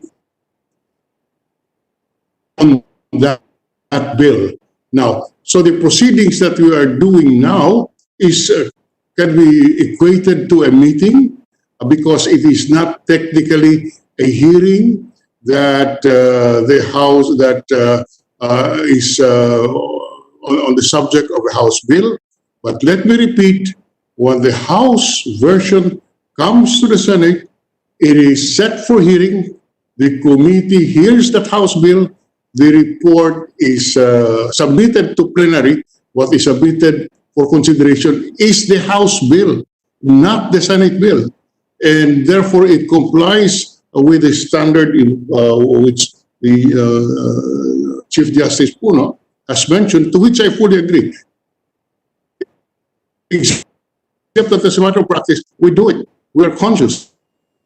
The House bill that is referred to the committee for deliberation, and that House bill is the one reported out. Thank you very much, Mr. Chairman. Mr. Chairman, just a clarification. What we are doing this morning, is it a meeting or a hearing, Mr. President, Mr. Chairman? Well, it should be a hearing because there was a formal notice for hearing that was issued to the members as well as the resource persons, Mr. President. So for the record, this is not a meeting. This is a hearing, a committee hearing. Correct, Mr. President. Preliminary. But, Mr. Chairman, Yeah, I also I heard the chairman announce that there will be a second committee hearing to be conducted next week, and this will be done precisely to await the final version of the House bill. If that is done, I would like to think that whatever question on the application of this origination doctrine would vanish. Thank you, CJ. Senator Drilon, regardless of how we denominate the hearing today, whether a meeting, a conference, or a hearing, what is relevant is that we hear the House version when it reaches us. That's all that I'm saying. What is controlling is the fact that we will hear the House version when it reaches us. So all these preliminary meetings as characterized by Chief Justice Puno, there is nothing illegal or unconstitutional about it, because what the plenary will finally consider is the House bill after the House bill is referred to the Senate. Thank you very much, Mr. Chair. thank you. Mr. Chairman, Senator Enrile, recognized. I would like to react to the statement of the good Chief Justice Puno. I agree with him that bills changing the names of a street, a school, or a structure, or a town, a barangay, or anything should begin in the House of Representatives. Now, if that his opinion is correct in that, will that apply to bills like appropriating money for the national government, raising revenue, changing tariffs, incurring loans, or legislation bearing on national interest? You know, we have to coordinate this with the provision of the Constitution that either House of Congress can conduct hearings in aid of legislation. When you conduct hearings in aid of legislation, you can ask any question, inquire on any subject, whether there is a bill pending or not, because the purpose of that provision is to educate the legislators about national issues and national problems. If we are going to follow Chief Justice Puno's position, we'll become too rigid in our legislative functions. That is my knowledge of the Constitution, and that is my experience under the 1935 Constitution and all the Constitution that followed after that. I would like his reaction.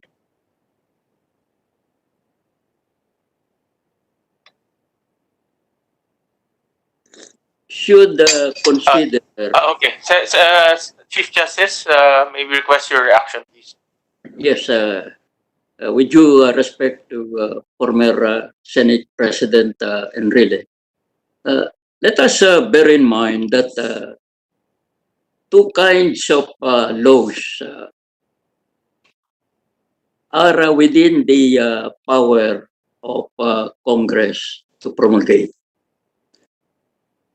The first kind would refer to what we call as laws of general application. In this kind of laws, the Constitution is clear that both houses can tackle the law not in a sequential basis. Both houses can initiate the law, deliberate on the law without any restriction. But we are talking here of a special kind of a law. Laws of local application and private bills and so on. This is a different kind of a law because of the additional constitutional provision on origination. The provision of the Constitution particularly states that I just want to, Mr. Chief Justice, I'm sorry to interrupt you. I just want to let you know that revenue laws applies to the country in general. Income taxation, VAT, everything. Appropriation law applies to the nation, everything. Yes, but It simply, the Constitution simply says that it must originate in the House. If your theory is correct, then will the Senate stop working and just wait there without studying the revenue laws and appropriation laws that are coming to it, or the tariff bills, or the loans that the government will be planning to incur? If you are going to restrict the sequence that you are proposing? may submission. Is that To the gentleman, to Chief Justice, and to Senator Enrile, for an orderly discussion, let us allow the resource person to finish their conversation, their discussion, so that we can follow also. Senator Ping and I are intently listening, and just with all due respect, for an orderly discussion, let's allow the resource person to finish. Senator CJ, Chief Justice Puno. yes, my submission is that in interpreting this origination provision. Of course, we should not resort to a literal interpretation that would result in an interpretation that is not appropriate to the spirit of the Constitution. I'm saying that we do not interpret this provision the same way that we interpret the origination of private bills and the origination of appropriation bills and so on and so forth.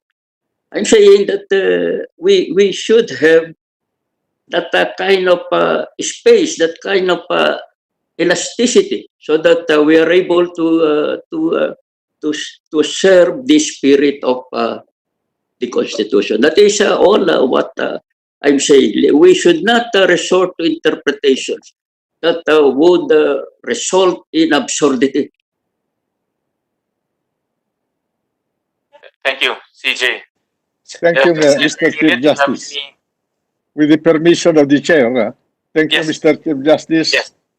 My position is that both houses of Congress, the Senate and the House of Representatives, can conduct public hearings on any subject of legislation except changing the names of barangays, of streets, and so forth. Those are private bills, or granting citizenship to a particular person. That is a private bill. But in the case of bills originating from the House, like appropriation, revenue bills, of whatever nature, tariffs, and domestic and foreign loans, both houses have plenary sessions to conduct hearings in aid of their function to legislate at any time, anywhere, without restriction. Thank you. Senator Tolentino is recognized. Yes, Mr. Chair, Just yes, on another topic. yes, a quick housekeeping manifestation. This committee is in receipt of a communication coming from the National Telecommunications Commission, Commissioner Gamaliel Cordoba, explaining his absence today given the sensitivity of the issues involved and the pending cases before the Supreme Court. Mr. Chair, do we note and acknowledge the reasons given by Chairman Commissioner Gamaliel Cordoba? Senator Tolentino, this committee has also received letters from the Office of the Solicitor General as well as the NTC, basically explaining their absence for today's hearing and invoking sub judice as their primary reason. So we recognize and we will put that into the records. Thank you, Mr. Chair. And we're also, Father Aquino is also raising his hands and he is recognized. Father, are you still there?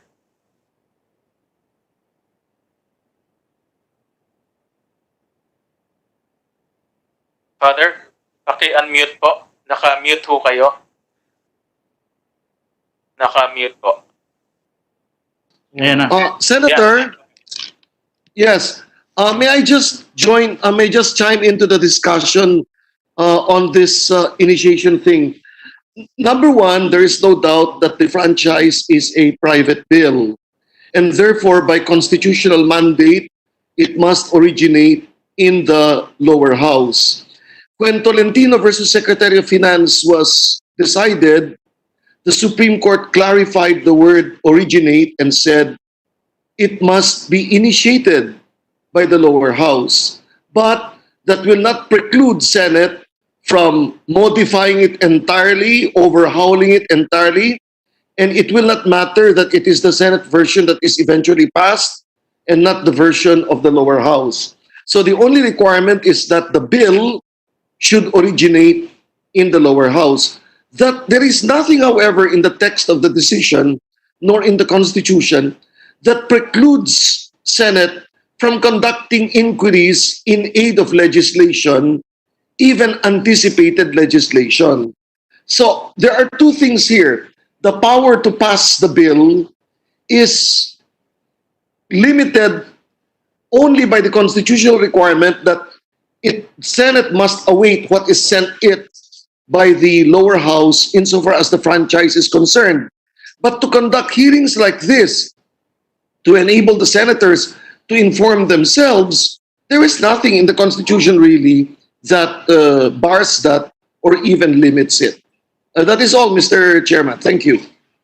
Thank you. Thank you. And this representation has already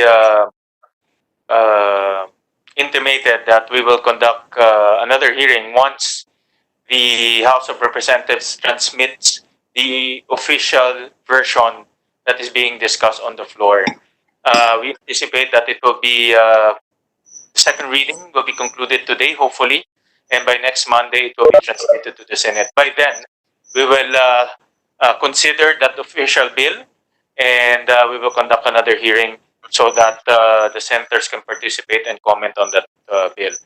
Today is really to anticipate some of the discussions being talked about, some of the discussions in the lower house, so that we will be guided accordingly once that bill is transmitted to the Senate.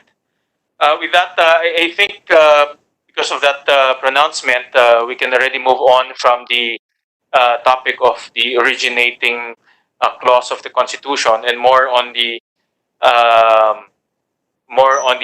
not substantive, but more on the core core issue of the provisional franchise. And we also invited ABS-CBN today. It's represented by the president of the ABS-CBN, Mr. Carlo Catigbac. I read the transcript. No? Binasa ko po yung transcript sa House, both last week and yesterday. And ABS was never invited in that discussion in the lower house. So I just want to ask ABS-CBN, what is their opinion, and will they accept this shorter term, this provisional franchise, which is termed at 5 months? Will they accept it? And what is their view on that? Mr. Chairman, thank you very much for recognizing ABS-CBN. At this point in time, our primary concern is to try and get back on the air as quickly as possible. And we leave it to Congress jointly to decide what's the best way for us to legally return to the air. But it is critical from a financial standpoint and from an employee welfare standpoint that we return, we go back on air as quickly as possible, Your Honor. If a provisional franchise until October is the quickest way to get us back on air, then we accept that, with the hopes, of course, that we continue to have hearings to grant us the 25-year franchise.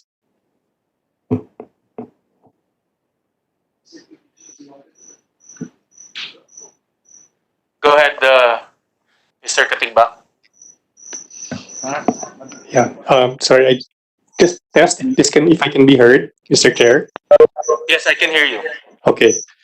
So I was saying earlier that at this point, the most important priority for ABS-CBN is to return on air as quickly as possible. We need to do this so that we can again start earning revenues so that we can continue paying salaries of our employees. If the provisional franchise valid until October is the quickest way to get us back on air, then we accept that with the hopes that Congress will continue hearings so that eventually we can secure, hopefully, our 25-year franchise.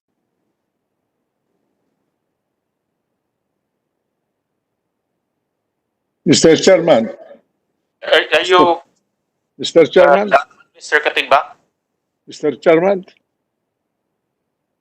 Mr. Chairman. Yes, Senator Enrile. Well, may I intervene? with the Go ahead. permission of the chair. Instead of giving a provisional franchise to ABS-CBN, why not amend the National Telecommunication Commission's authorization to grant it the power to extend, so that if the Supreme Court will make a decision, there is no collision between Congress and the Supreme Court. Why not delegate that power to the NTC, the power to give a provisional permit to the agencies under it when their charters or franchises had expired, instead of granting a very short period franchise and then it ends.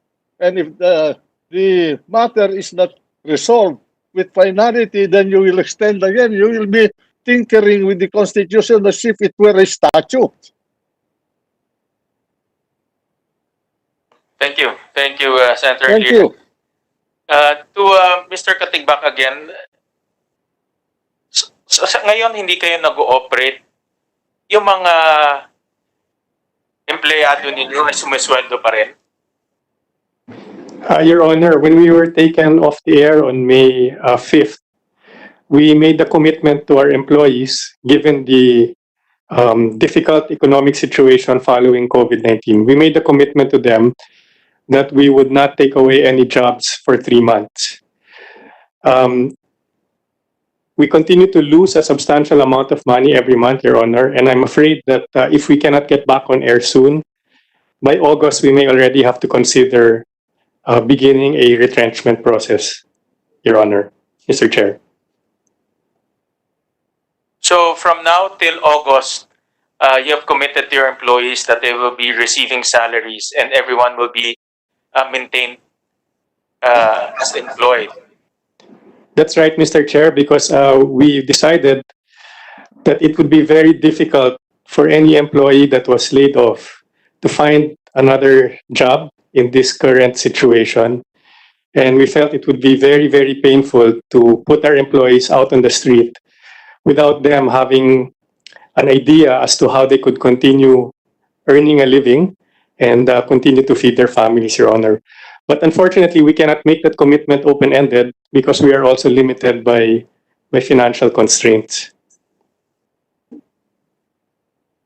From an operation standpoint, if you are given a short-term 5-month franchise, can you immediately operate, or do you will need some amount of time to jumpstart your operation? With permission from Congress and an authority from the NTC, we can resume our operations immediately, Mr. Chair.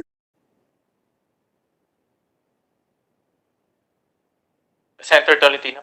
Mr. Chair, one question addressed to Mr. Katigbak, perhaps just a harbinger of the things to come.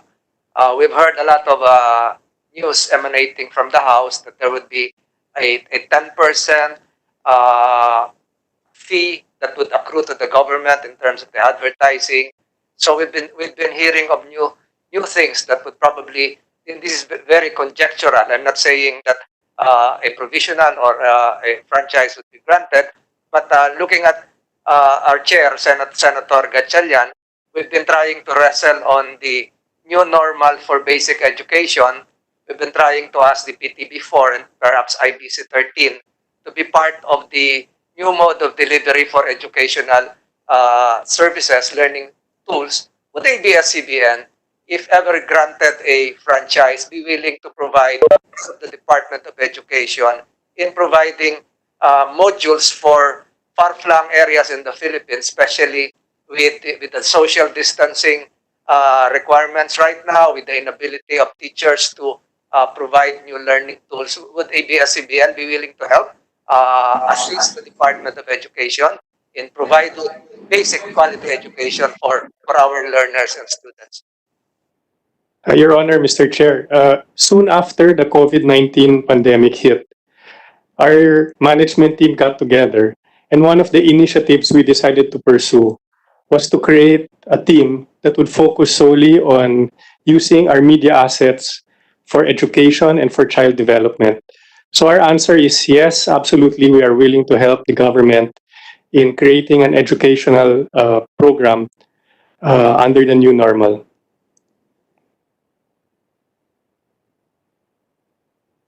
So, Mr. Katigbak, in short, you are amenable to being given a shorter term franchise in order to operate immediately. Mr. Chair, our end objective is hopefully to secure a 25-year franchise. But yes, if securing a short-term franchise is the fastest way to go back on air, then we have no objection to that, Your Honor, Mr. Chair. Mr. Chairman. Mr. Chairman.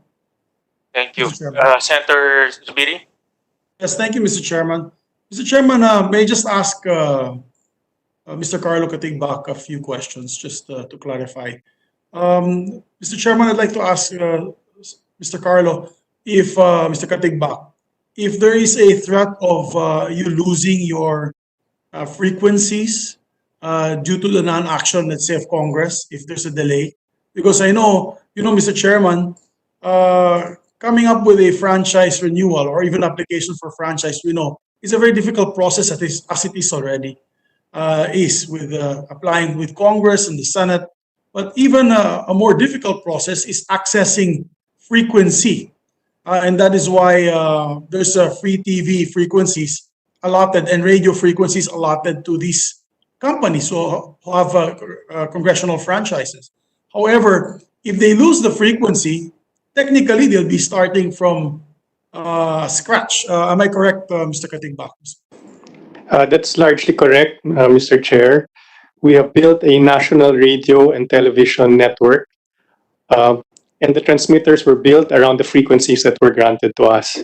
Those transmitters are specific to the particular frequency that we operate in.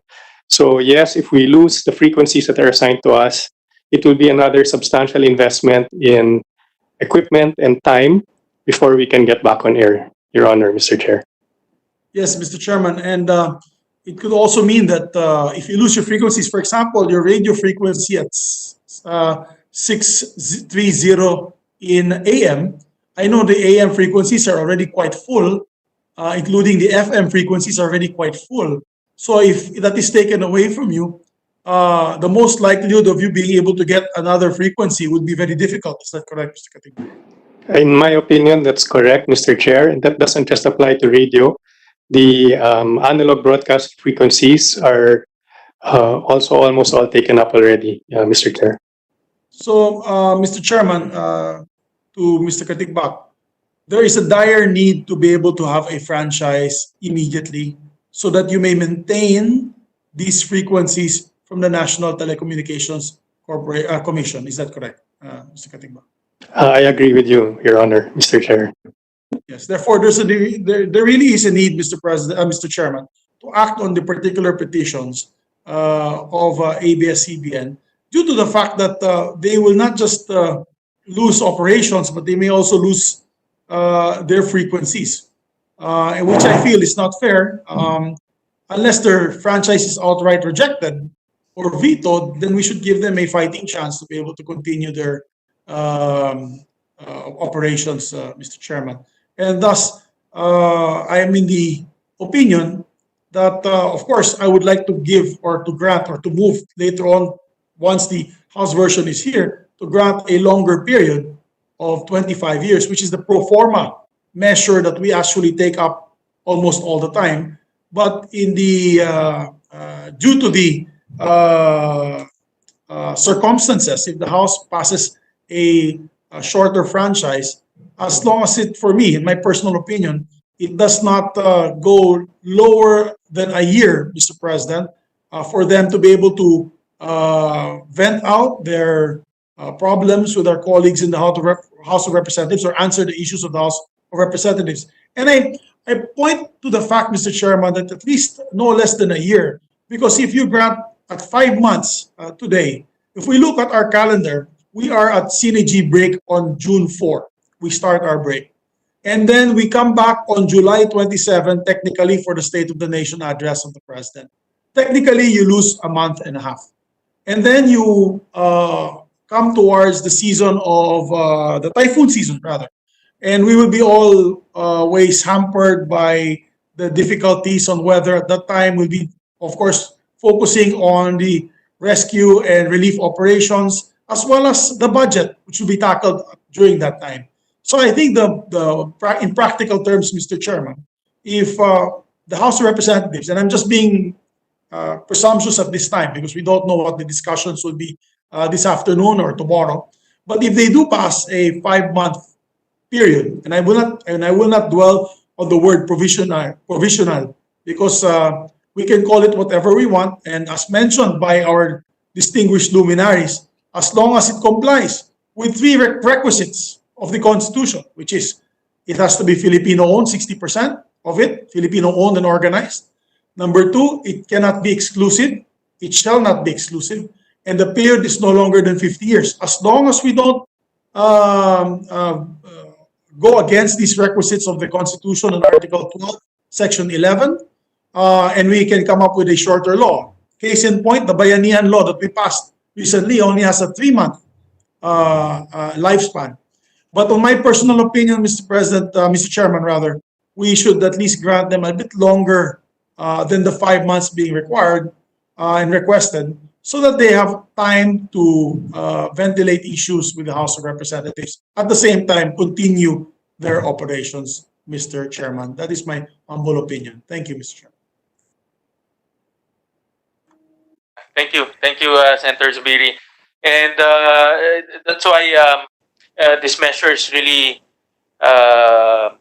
quite urgent because of the limited session time that we have here in the Senate, as well as the urgency to allow ABS-CBN to broadcast and participate in the fight against COVID by giving information to our constituents.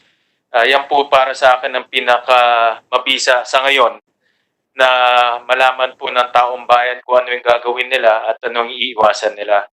At admittedly, there are some areas, in fact, I read some reports, areas like the mountainous areas of Quezon, some areas in Aurora.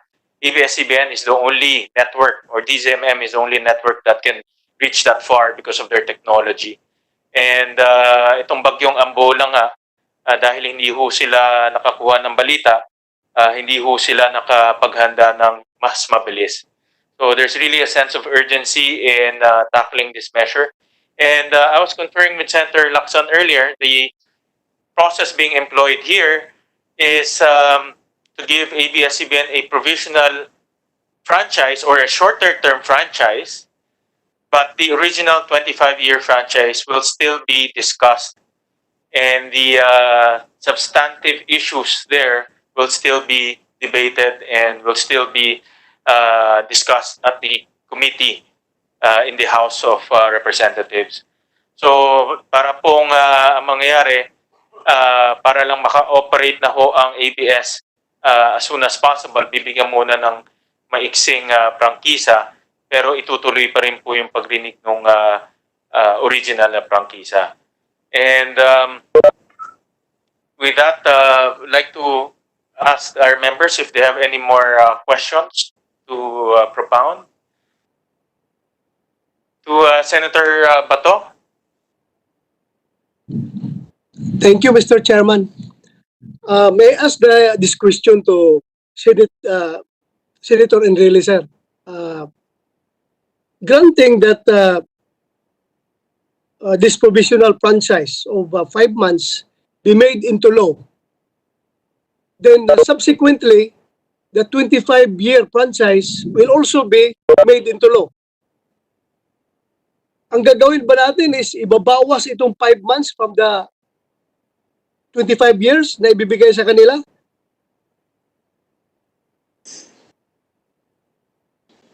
Yun lang, sir, yun. Kung ibabawas ba ito, kung ma-approve itong 5 months, ibabawas ba ito sa 25 years na ibibigay sa kanila subsequently? Magiging mahigit na 25 years. Or pag dinagdagan mo pa, hindi pwedeng 50 years lang. Hindi, ang problema dito, ako hindi ko alam kung yung 50 years na yun is the end of any grantee's right to engage in the business. Pero palagay ko naman, hindi. 50 years plus 50 years plus 50 years ad infinitum. Hindi ko alam. Only the Supreme Court can answer that question. But what I'm saying is, baka magiging parang joke na itong nangyayari sa ating saligang batas. Kung ginagawa ninyo yung Kongreso na parang administrative agency with quasi-legislative function or quasi-judicial function.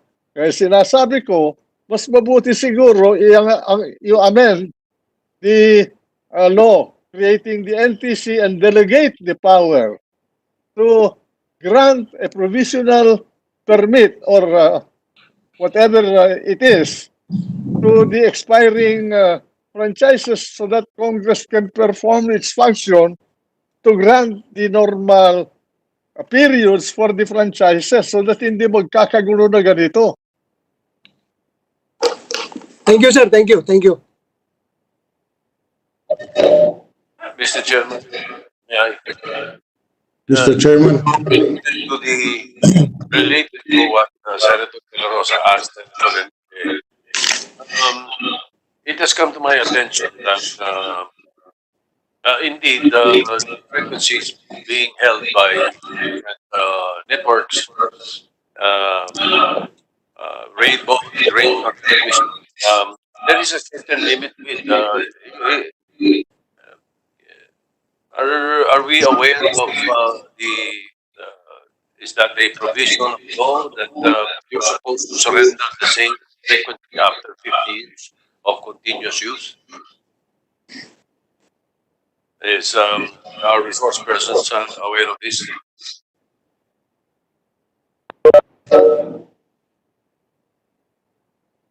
That question is directed to ABS. Mr. Katigbak.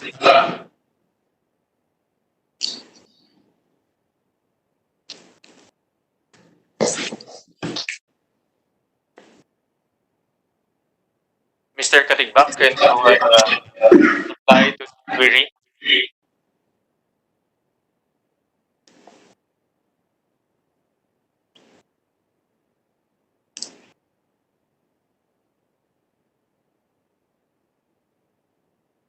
Frequency after a certain number of years of use. Is that correct, Mr. Chair? Mr. Katigbak, repeat it from the start. Hindi ho namin kayo marinig. Pakiulat po from the beginning. Yeah. I'm sorry, Mr. Chair, the line is not so clear.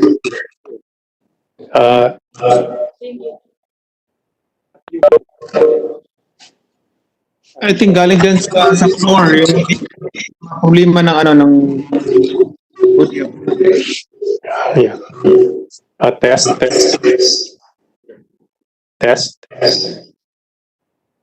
Mr. Chair, can you hear us now? Your Mr. Chairman, dyan sa floor, hindi marinig yung pagpalabo yung audio nyo dyan sa floor.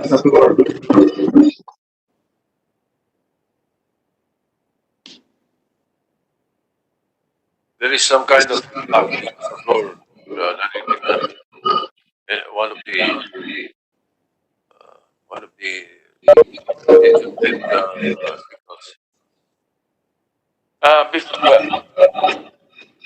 let me recognize Don first and then go back to Mr. Katigbak. Mr. Chair, can we be heard now? Mr. Chair? Yes, Mr. Katigbak. Yes. We couldn't hear the question of the Senate President. So, is it okay if we request the Senate President to repeat his question, please, Mr. Chair? All right.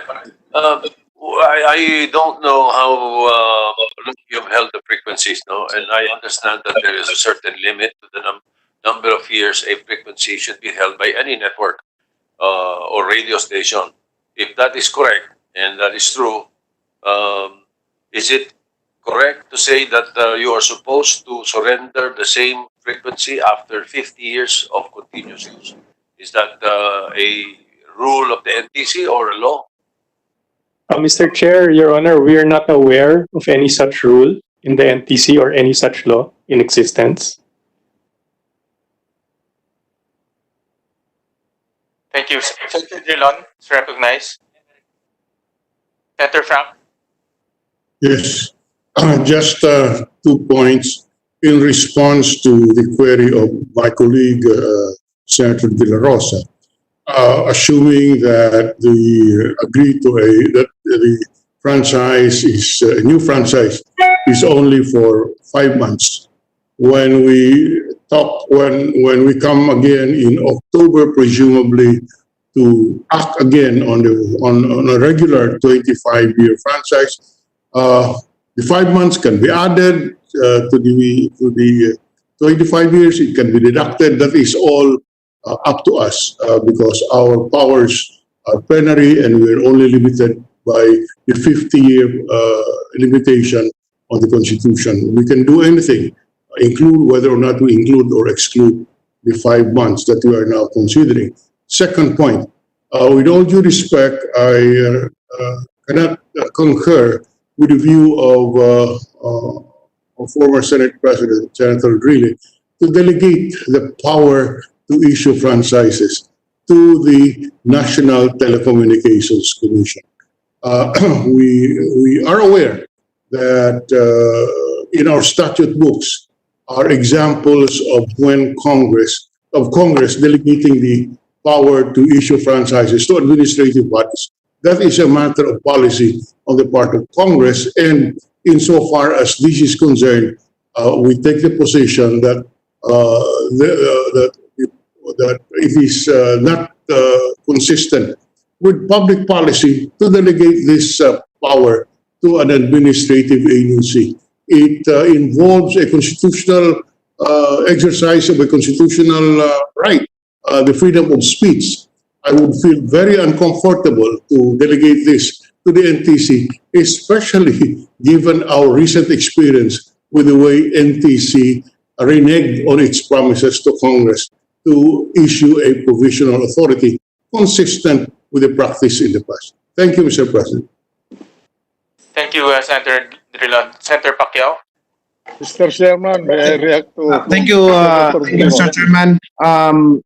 Mr. Chairman, the 5 months provisional authority to air given to ABS-CBN, I think it's not enough kasi I don't get the logic giving a provisional franchise to ABS-CBN within 5 months while the application is pending to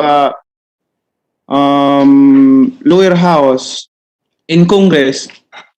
So hindi ko makita yung logic doon unless matapos yung deliberation ng renewal ng franchise within 5 months until October, then it's reasonable to give them a provisional authority to air and within 5 months.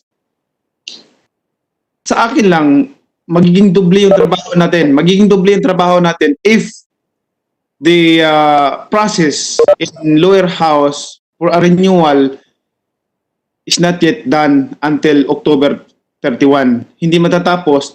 Mag-renew ulit tayo, mag-approve ulit tayo ng provisional authority to air dahil hindi pa natapos yung...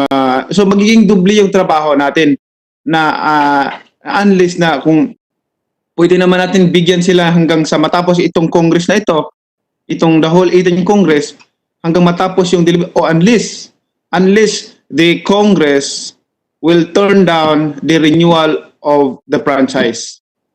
And that's the time we are going to tell the ABS, close na kayo, hindi na kayo pwede mag-air. Pero hanggat dinideliberate sa lower house, dinidinig yung renewal ng franchise, then bakit natin limitahan yung tayo rin nagpapahirap sa trabaho natin eh. magpapahirap sa trabaho natin na what if hindi matapos ng October na hindi pa natapos yung deliberation sa lower house, then magre-renew ulit tayo, another work na naman. So for me, I think Mr. Chairman, my opinion is 5 months is not enough unless we will finish it until October 31. The Congress will finish it. Thank you, Mr. Chair. Thank you, Senator Pacquiao. And I'd like to have one last question with CJ Puno. So CJ, in other words, just to reiterate, a 5-month franchise is not unconstitutional, and it can be done through plenary. Yes, Mr. Chairman, the length of the provisional franchise is left to the discretion of Congress. So that's perfectly allowed by the Constitution. And the exercise of that power delves on the wisdom of Congress. And we know the jurisprudence that the exercise of wisdom by Congress cannot be questioned. It's a political question. Should we? Yes, Mr. Chairman. So should we even call it a provisional franchise or just plain franchise in the body of the law? Yeah, precisely, Mr. Chairman, if you will allow me to make quick comments on the form, the substance of Senate Bill number 1521. Well, I take it that this is provisional in character. And as Senator Lacson said, this does not settle the constitutional issues that may be raised when Congress tackles the task of deciding whether to renew or not to renew the franchise of ABS-CBN.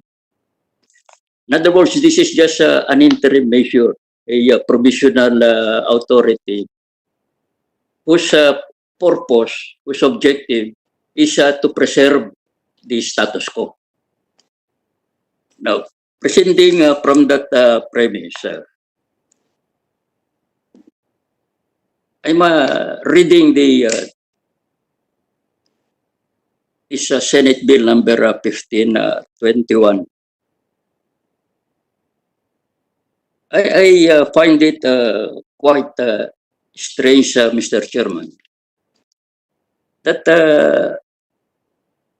this bill purports to amend Section 1 of Republic Act number 7966.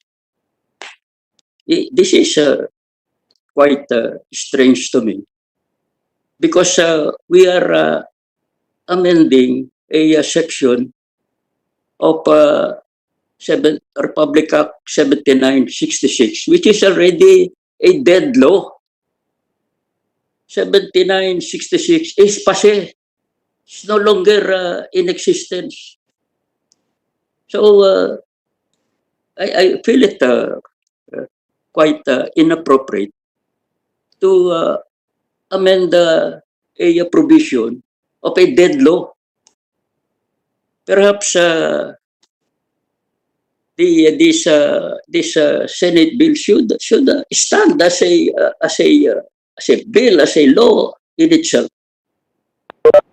And I note that the title of the bill does not state that it's amending Section 1 of Republic Act 7966.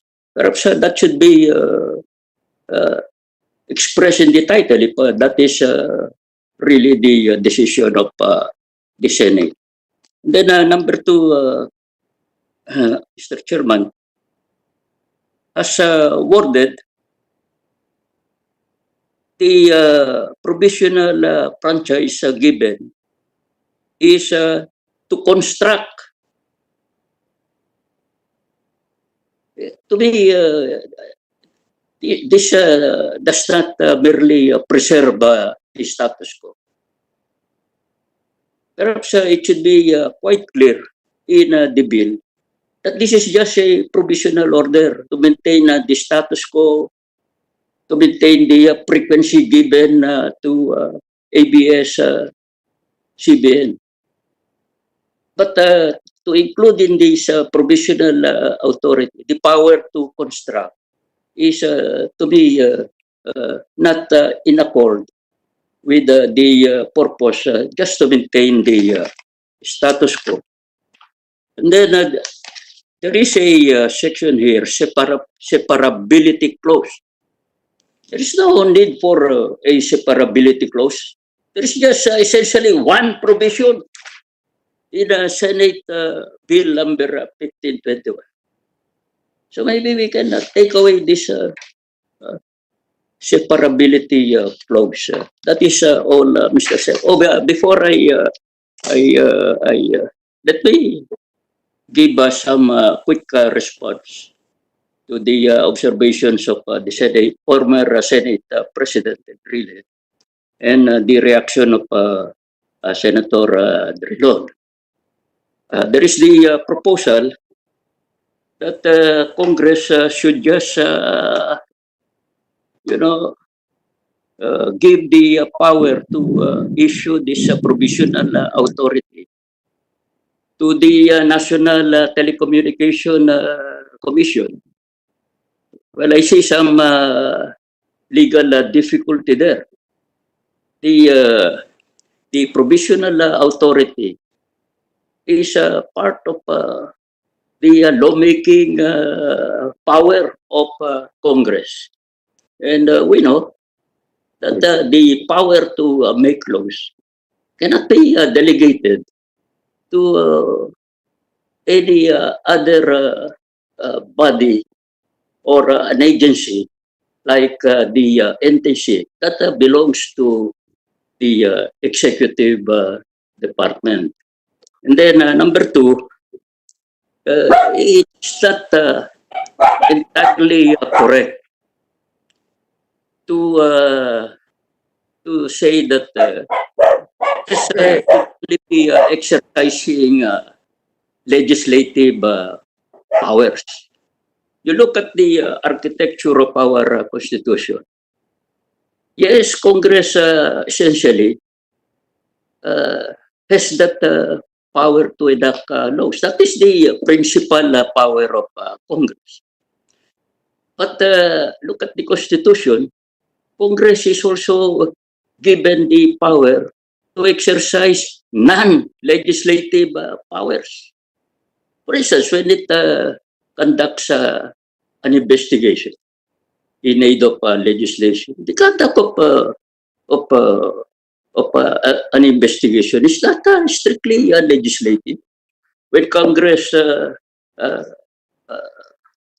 subpoenas a witness, he does not appear and he is adjudged in contempt of court, that is an exercise of quasi-judicial power. In the same way, you look at the architecture of power of the judicial. The power to interpret laws is the main power of the Supreme Court. But the Supreme Court is also granted the exercise of non-judicial powers. For instance, the power to supervise the IBP and others. Those are powers that are non-judicial in character. So it is, you look at the powers of the executive department. The president is given the main power to execute the laws. But again, the executive is also granted the exercise of non-executive power. That is the architecture of power in the Constitution. And I submit that this should be taken consideration of. Mr. Chairman. Mr. Chairman. Mr. Chairman. Mr. Chairman. Mr. Chairman, will you allow me to react to Justice Puno and Senator Dillon? Mr. Chairman. Alisin ko lang, sir. Di ba? Mr. Chairman.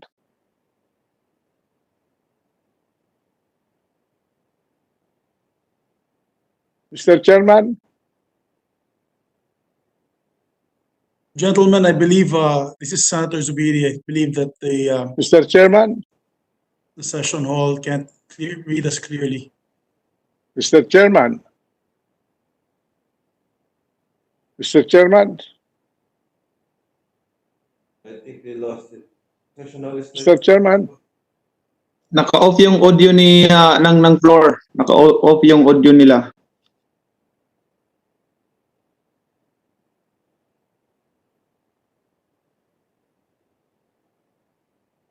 Mr. Chairman, I would like to react to the statement of Justice Puno and Senator Dillon, bearing on my statement to delegate the power to maintain the status quo to NTC.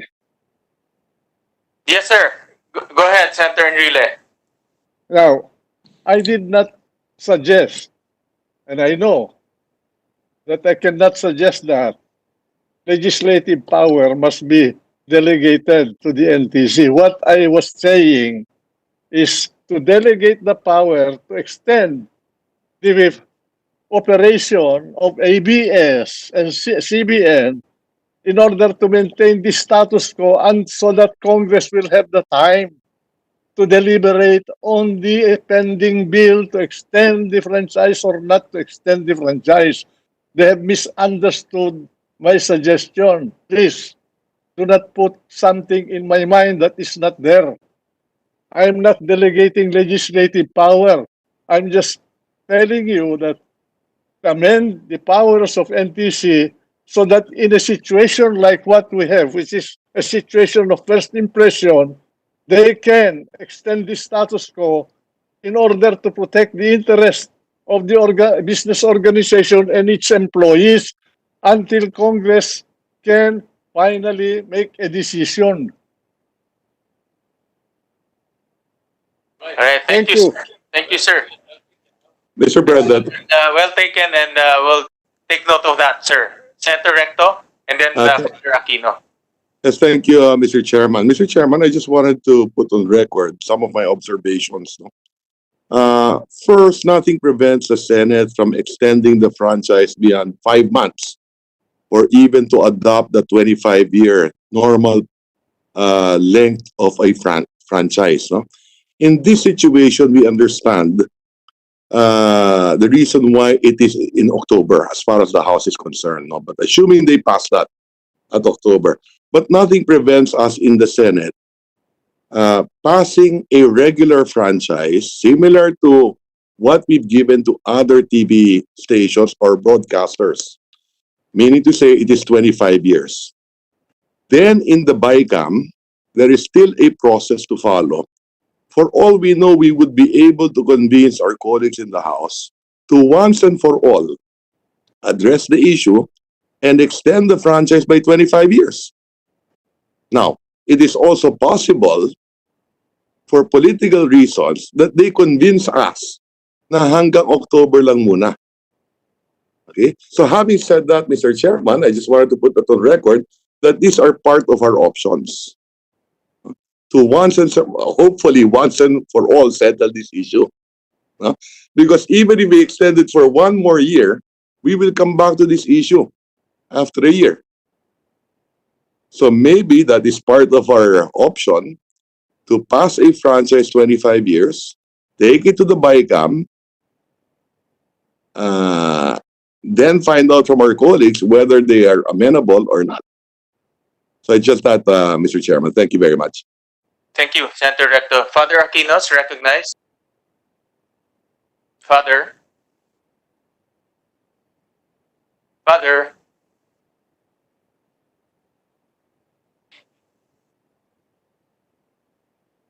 Father, naka-mute po kayo. My control, yan. Yan, okay na. Senator, Go in ahead. the first place, may I just make clear that all of this trouble we are having is because the control is apparently with the Senate floor. I cannot control my own mic here. Number two, the other thing I'd like to say, Senator, is whether it is a provisional franchise or not, it will still take the form of legislation.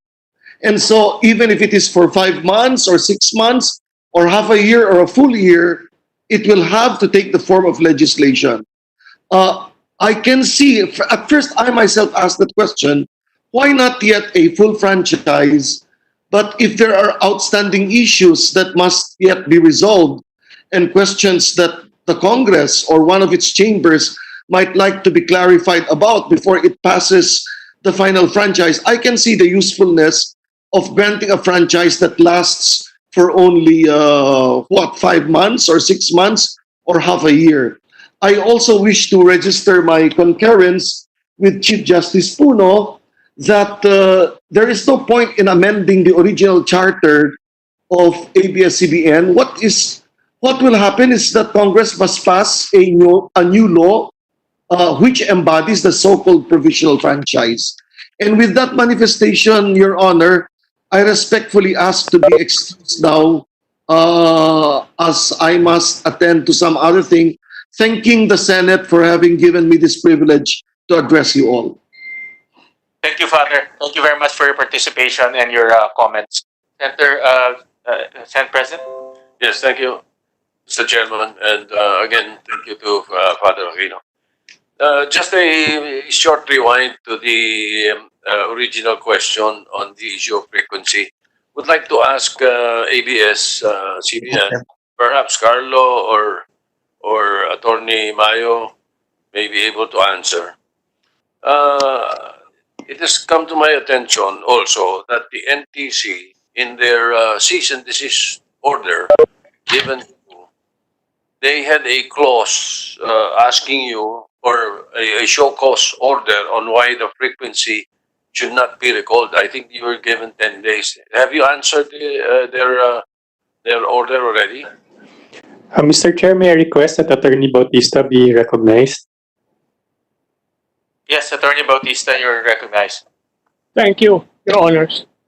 The cease and desist order directed us in the dispositive portion, and I quote, ABS-CBN Corporation is also hereby directed to show cause in writing within 10 days from receipt of this order why the above-mentioned frequencies assigned to it should not be recalled for lack of the necessary congressional franchise as required by law. Our 10th day ended last Friday, and we did file our show cause answer and compliance. Your Honors. Okay, you did. Yes, All right, Your thank you. That's all, Mr. Chairman. Thank you. If I may add, Your Honors, please. Yes, go ahead, Attorney. Senate President Enrile earlier asked the question, what is the urgency, considering that there are a lot of radio stations available? May I please point out, Your Honors, that the cease and desist order includes both radio and television stations of ABS-CBN. It is not limited to Channel 2. In fact, there are 5 AM stations and 18 FM stations, which are located all over the country, some in extremely remote areas. Moreover, there are 42 TV stations covered, not just Channel 2. Again, these 42 stations are located in Luzon, Visayas, and Mindanao, some of them in remote mountainous areas and coastal areas. Finally, the order, the CDO, likewise covers 10 digital terrestrial television stations, located as well in Luzon, Visayas, and Mindanao. So, may I just correct the misimpression that the CDO merely covers TV stations, principally Channel 2. It does not.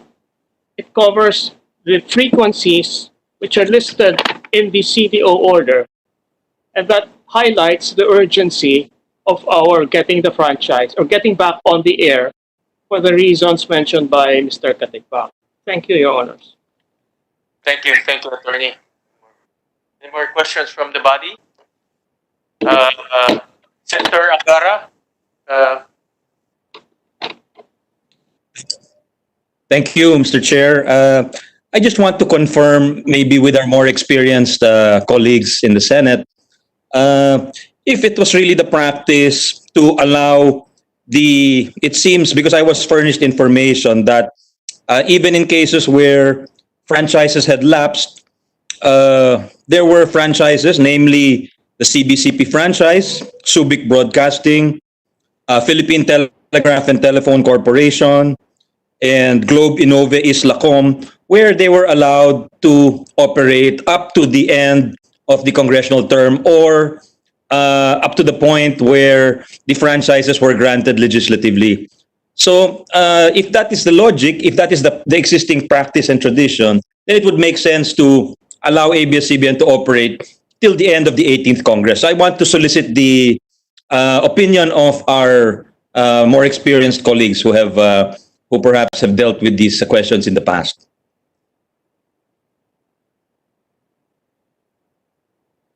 Senator Angara, unfortunately, NTC did not participate in today's hearing for the reason of sub judice, and because they are in the midst of hearing a case in the Supreme Court, they excused themselves from attending. That question can be better answered by the NTC. Senator Dillon? Yes, in response to Senator Angara, our records in the Senate will show that in those instances cited by Senator Angara, while the debate was ongoing on the grant of these franchises, the NTC did not issue a cease and desist order. And therefore, with the non-issuance of the cease and with no action from the NTC, in effect, it was taken as an agreement by the NTC or an order from the NTC that they can continue to broadcast. And in our recent debates, Senator Angara, Senator Poe, as chair of the Committee on Public Services, cited that precedent, at least in Congress, that is the practice. Again, the practice is the NTC did not allow or did not issue any cease and desist order. That is why among the points raised against the cease and desist order issued by the NTC is the unequal protection of the law, uneven application of the law, because they did not issue a similar cease and desist order in at least 5 instances when the franchises of these different telecommunication companies were pending or expired while the renewal was pending and being debated in the Senate. And the practice was that it should remain in effect until the end of the term of the Congress. In fact, Mr. President, we have filed a bill which will, in effect, put into law this practice by amending the administrative code and allowing the telecommunication companies and the franchise holder in general to continue operating while their application for renewal is being debated in Congress, because it is not the fault of the franchise holder that Congress did not act on the application. So that's the substance of the bill that we have filed, so that we will not we can adequately address this issue should it again arise in the future. Thank you, Mr. President. Mr. Chair, Mr. Mr. Chairman. Chair, may I respond to the response? Senator Lacson and then Senator Angara. In short, Mr. Chairman, what the way I understood Senator Drilon is that it is not up to Congress to extend the franchise that has already expired, but it is up to the executive branch, the NTC in this particular issue, because they are the implementer or the enforcer of the laws that we have passed. So yung precedents na sinight ni Senator Angara, wala po sa kamay ng Kongreso yun. It's due to the non-action, I suppose, non-action of the NTC to confiscate or to not to issue the frequency, sir, or to continue issuing the frequency, Mr. Chairman. Senator Angara. Thank you, Mr. Chair. I cited those precedents precisely because the NTC in the past seemed to respect the power of Congress to grant the franchise. And while Congress was debating whether to extend the franchises, it did not step in. And this seems to be the exception to the rule. That's why, and this was confirmed by Senator Frank Drilon, and I thank him for his answer. And on to another point, Mr. Chair, is I remember at the February 24 or 25 hearing, when it was still Senator Poe chairing the Public Services Committee, before relinquishing to Senator Win, Secretary of Justice Guevara came to us and said there is a gap in the law. Precisely where we are right now is when a franchise expires and while Congress is renewing its franchise, there is a gap in the law. And perhaps I would encourage the committee to tackle the bill of Senator Drilon because mismo na yung Secretary of Justice nang sabi may kakulangan po sa batas. And siguro to avoid situations like this where so many livelihoods and jobs are affected, especially in a period like this, we could not have a repeat of this situation, Mr. Chair. That's all. Thank you. Thank you, Senator Angara. And I did my own research over the weekend, and in fact, those TV stations and radio stations that that did not have a franchise or the franchise expired, but they were waiting for their franchise to be renewed by Congress. They were never issued a provisional authority. In fact, that provisional authority is non-existent. What happened is NTC just let them operate dahil wala akong nagre-reklamo. So in other words, nagpikit mata na lang. But in this case, because of the complaints of the OSG, I think NTC deemed it necessary to issue that cease and desist order. So that is the difference, Senator Ibarra. Mr. Chair? Senator Bato is recognized. Mr. Chair? And then Senator Nancy. Senator Bato was raising his hands earlier, and then Senator Nancy, and then Senator Pico. Thank you. Senator Bato?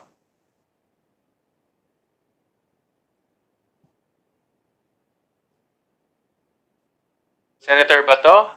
Is he there? Senator Nancy? Thank you, Mr. Chair. Since napag-usapan ng NTC ngayon, Mr.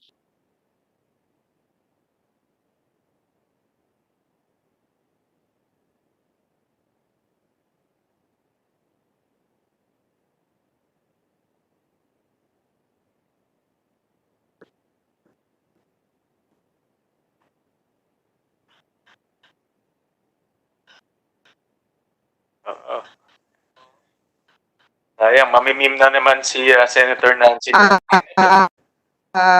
Na-company. Garbled ka? And then, We cannot hear you.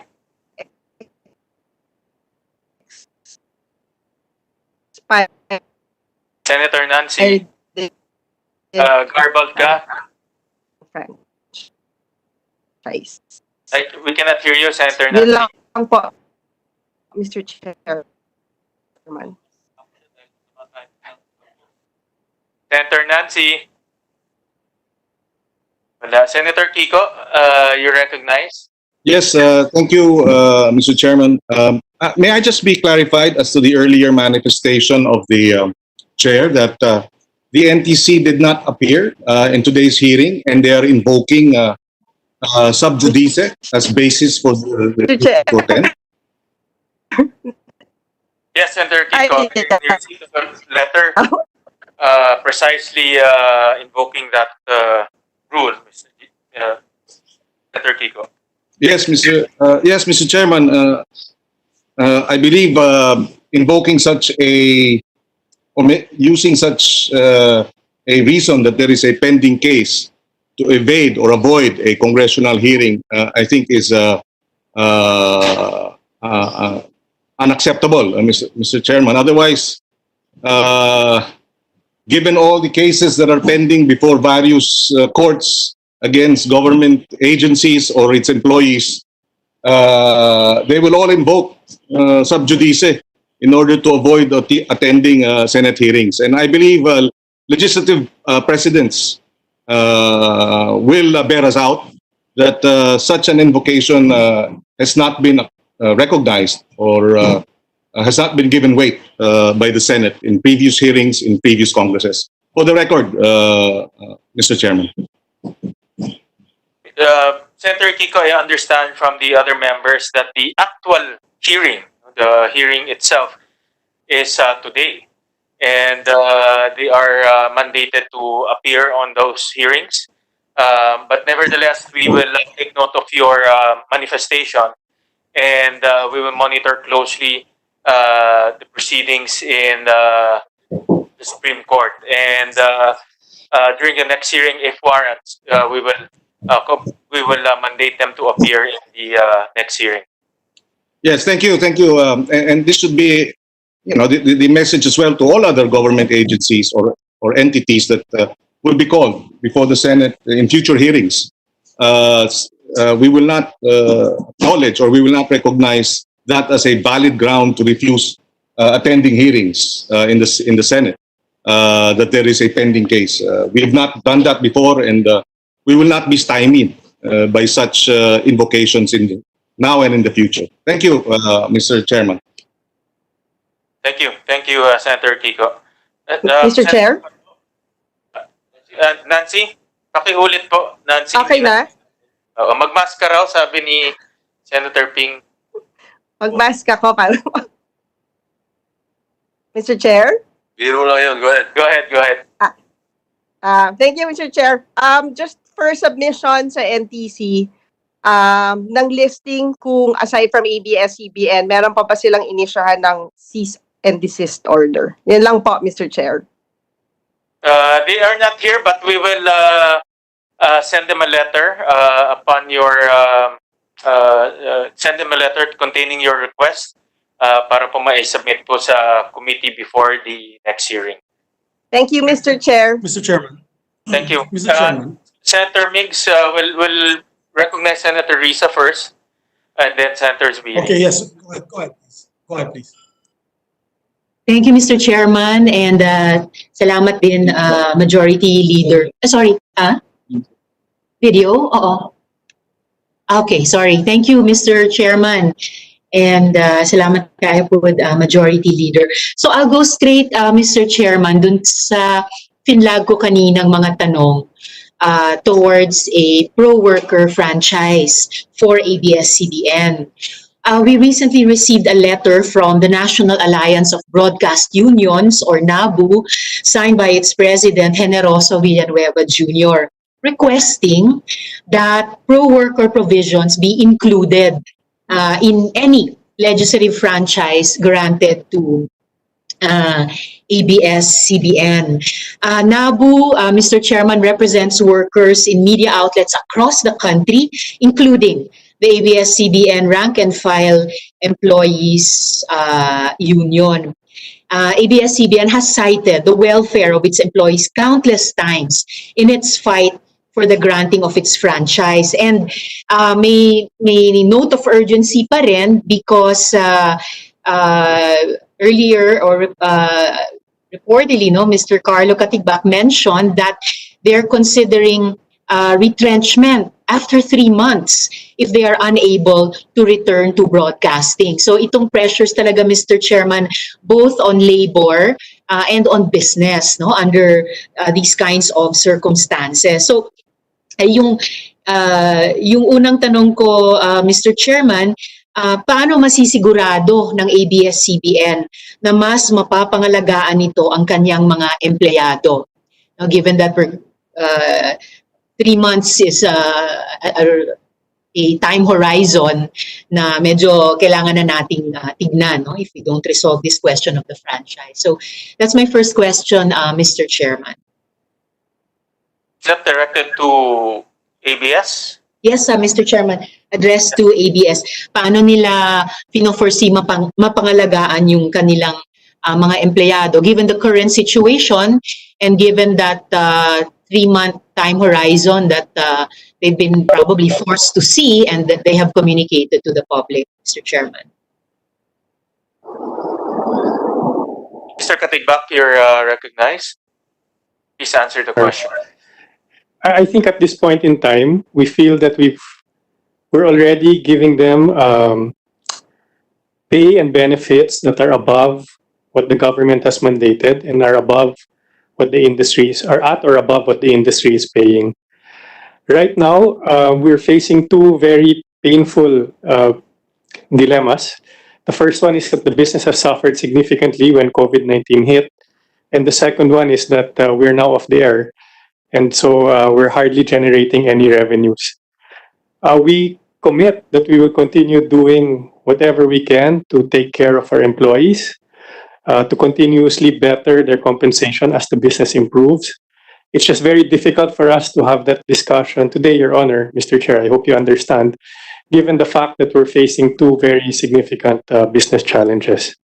And as soon as maybe we can get back on air, and as soon as the business normalizes, then I think it might be easier for us to have those discussions at that point in time, Your Honor, Mr. Chair. Fair enough, Mr. Chairman, and I just like to make it a record also that I've heard from mga kababayan, both from within ABS-CBN and also yung mga regular na taga-panood at taga-pakinig nila, because I've failed to mention earlier that in fact, speaking of radio, even DZMM has been forced to shut down. Now, I've heard that there's not enough recognition or appreciation for the fact that, as Mr. Katigbak has mentioned again, the management has continued to sustain their regular employees, and it's fair to appreciate that. But we're in this situation right now, and I've made no secret of the fact that I look forward to voting for the renewal of the franchise once it is the proper time for the Senate to vote on that.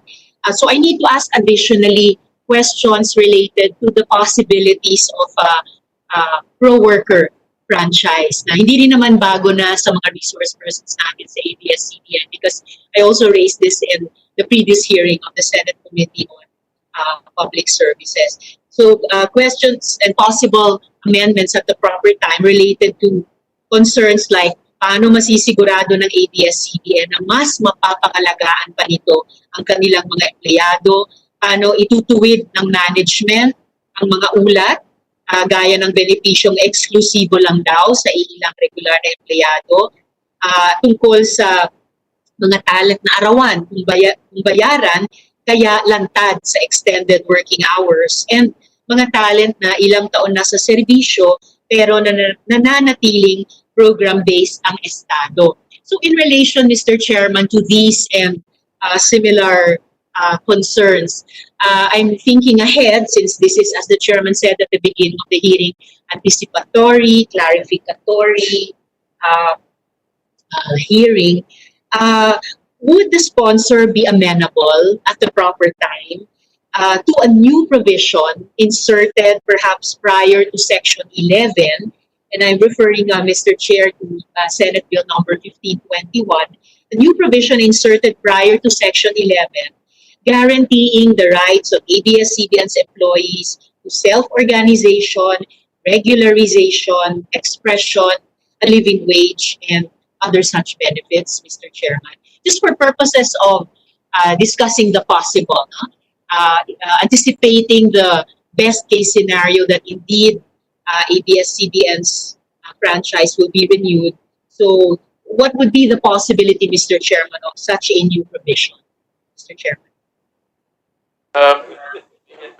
Senator Risi, we will take note of your proposal, and as what the Senate President discussed earlier, that the form of the House version is still being debated upon in the lower house. So we will wait for that final bill, and we will try to consider your proposal.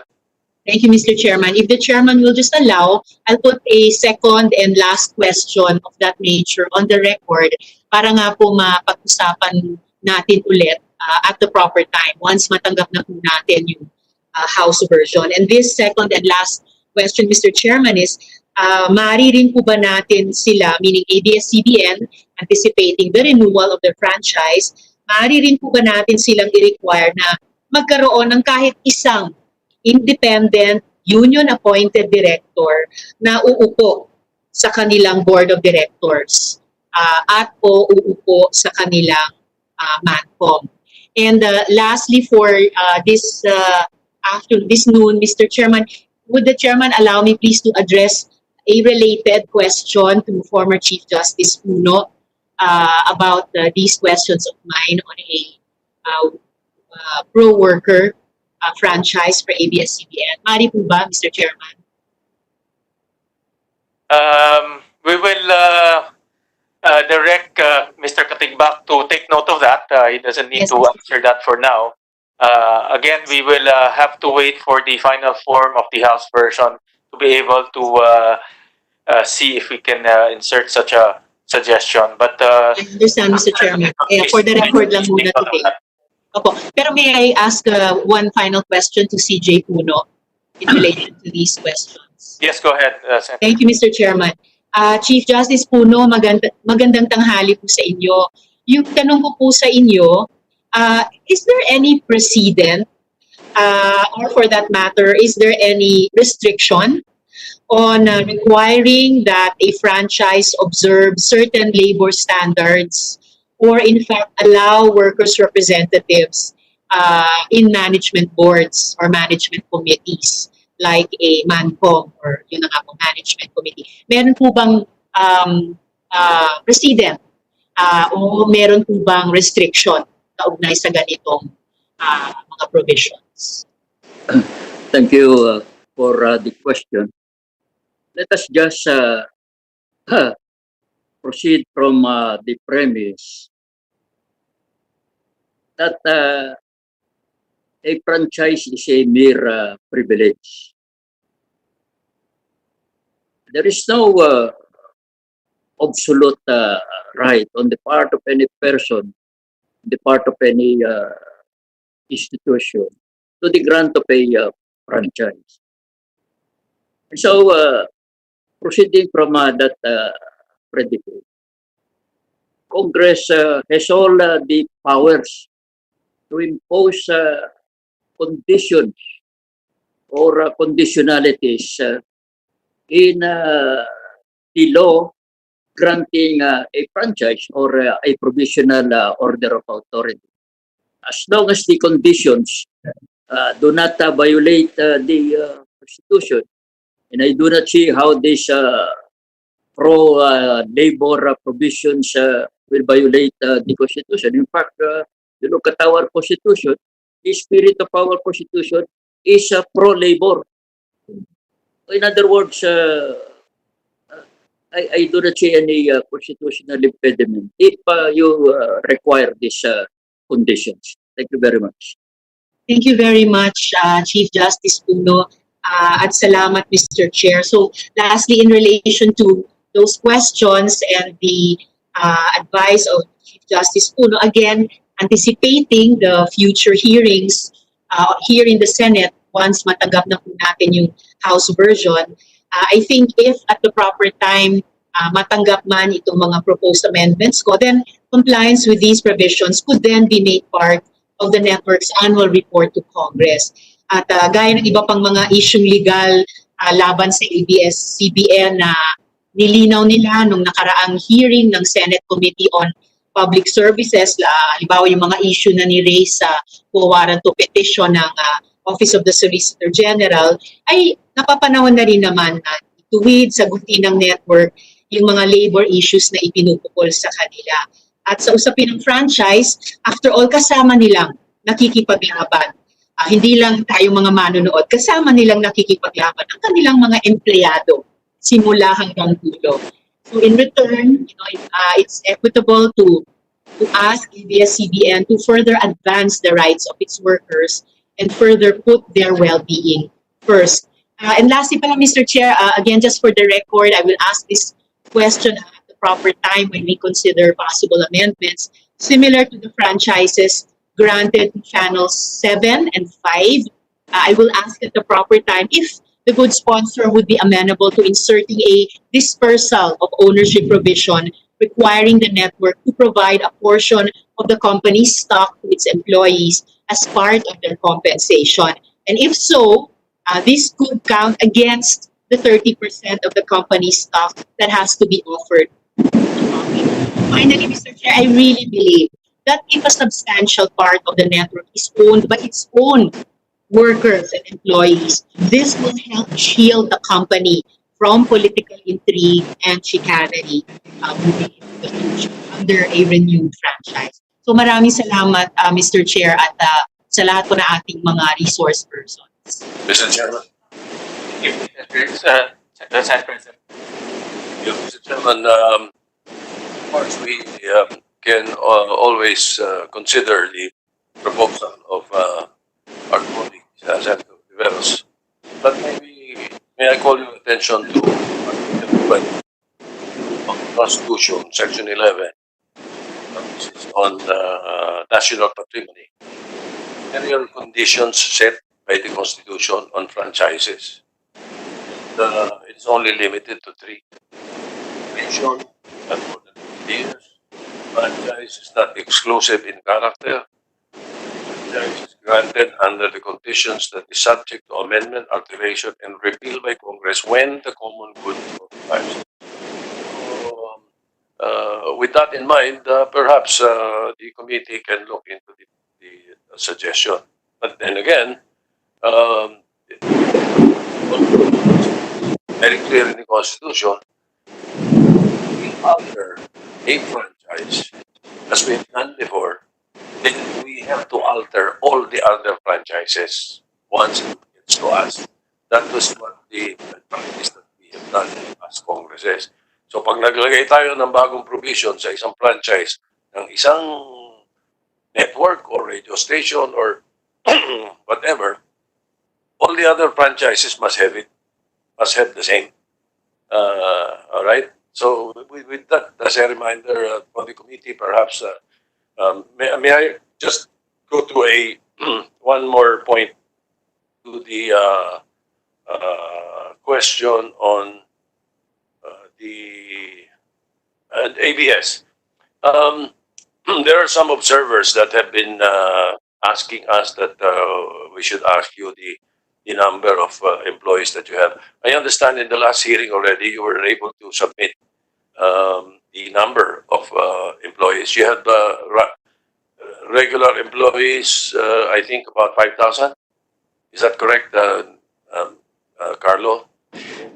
Yes, Mr. President, we have 5,000 employees under ABS-CBN Corporation and 11,000 employees under the ABS group of companies, Your Honor, Mr. Chair.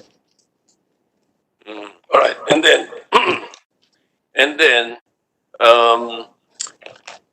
the radio station or DCMM is operating on Sky Cable, right? DCMM Teleradio is operating on, being distributed by Sky Cable, yes, Your Honor. Yes, of course, I know. I've been watching. How long is the franchise of Sky Cable? Your Honor, Sky Cable has two kinds of franchises. They have the local franchise and they have a congressional franchise. I understand their congressional franchise has already expired, but I understand that many other cable companies are able to operate even without requiring a congressional franchise, Your Honor. If local franchises, Yes, and provisional authorities from. so you have not filed for a renewal of the Sky Cable? We have also filed, Your Honor. 1995 was the date it was granted, right? Yes, Your Honor. We have filed for the renewal as well for Sky Cable. It's also pending in Congress. Yes, Your Honor. Yes, Mr. Chair. All right. Thank you. Thank you, Mr. Chairman. Thank you, Senate President. Any more, Senator Zubiri? Yes, thank you, Mr. Chairman. Mr. Chairman, just for the record, there were several substantial matters taken up by the previous hearing of Senator Grace Poe when she chaired the Committee on Public Services in February 24, the issue on the ABS-CBN franchise. With the permission of the body, Mr. Chairman, I move that the proceedings of that hearing be made part of the records of this particular hearing as well, Mr. Chairman. And then I have another question after you act on the motion. Any objection from the body? Hearing none, the motion of Senator Zubiri is carried. Go ahead, Senator Zubiri. Mr. Chairman, also just to also reiterate the point of Senator Pangilinan, I find it a bit irregular that the NBC did not attend today's hearing. They may invoke the right not to answer on sub judice issues when the issues per se entails the case filed with the Supreme Court. However, Mr. Chair, we still have to ask the regulator if they interpose any objection on the issuance of a new franchise to ABS-CBN. That is pro forma. We ask that to all regulators of all agencies, whether it is the DOE for new applications of, or the ERC for new applicants on the power industry, or which that we're tackling at that particular point in time where a regulator of that particular industry is involved. So, Mr. Chair, it would be very good to remind them that in the next hearing that they should attend, because we want to ask them, do they interpose any objection on the issuance of a new franchise or a reissuance of the franchise to ABS-CBN? That is an important matter that we have to ask them, or important point rather that we have to ask them. If they do not attend in the next hearing, then they primarily waive their right to make any comment of this particular issue, because they must comment whether they interpose objections or not, Mr. Chairman. Just for the record, that we must reiterate to them that they must appear in the next hearing, and we do not discuss issues that would be sub judice per se on the cases filed, but we need to ask them if they interpose any objection at all on the issuance of a new franchise. That's all, Mr. Chairman. Thank you very much. Thank you, Senator Zubiri. I do agree that there are administrative matters, procedural matters that can be answered and should be answered by the NTC. However, they can always invoke the sub judice rule if the matters pertaining to the case itself will be discussed. And we will make sure that in the next hearing, they will be attending to answer administrative and procedural issues, Senator Zubiri. And we also recognize... Mr. Chairman? Yes, Senator Zubiri. It's not me, sir. It's not me, Mr. Chairman. Mr. Chairman, this is Senator Revilla. Yes, we recognize the presence of Senator Revilla. Okay. Thank you, Mr. Chair. Thank you for including in the agenda for today the two bills I filed on ABS-CBN franchise. In my proposed measure, Mr. Chairman, Senate Bill number 1403, I included in the authority to be given to NTC the following. In case of violations of any of the provisions of this franchise, the NTC shall have the authority to revoke or suspend after due process the permits or licenses issued by NTC pursuant to the franchise. May I get your comment on this? Maybe from DOJ or any legal luminaries that we have here present? Mr. Chair? Yes, anyone who cares to shed light on the query of Senator Revilla? Senator Revilla, you might want to direct it to a specific resource person. Okay, Mr. Chair. Who do you want it to, who do you direct it to? Maybe kung sino po yung po pwede, anybody, yung sa ating po mga resource persons ngayon, mga legal luminaries po natin. Senator Enrile around, our former Senate President. CJ Puno. Or former Chief Justice Puno can answer. CJ Puno, are you still there?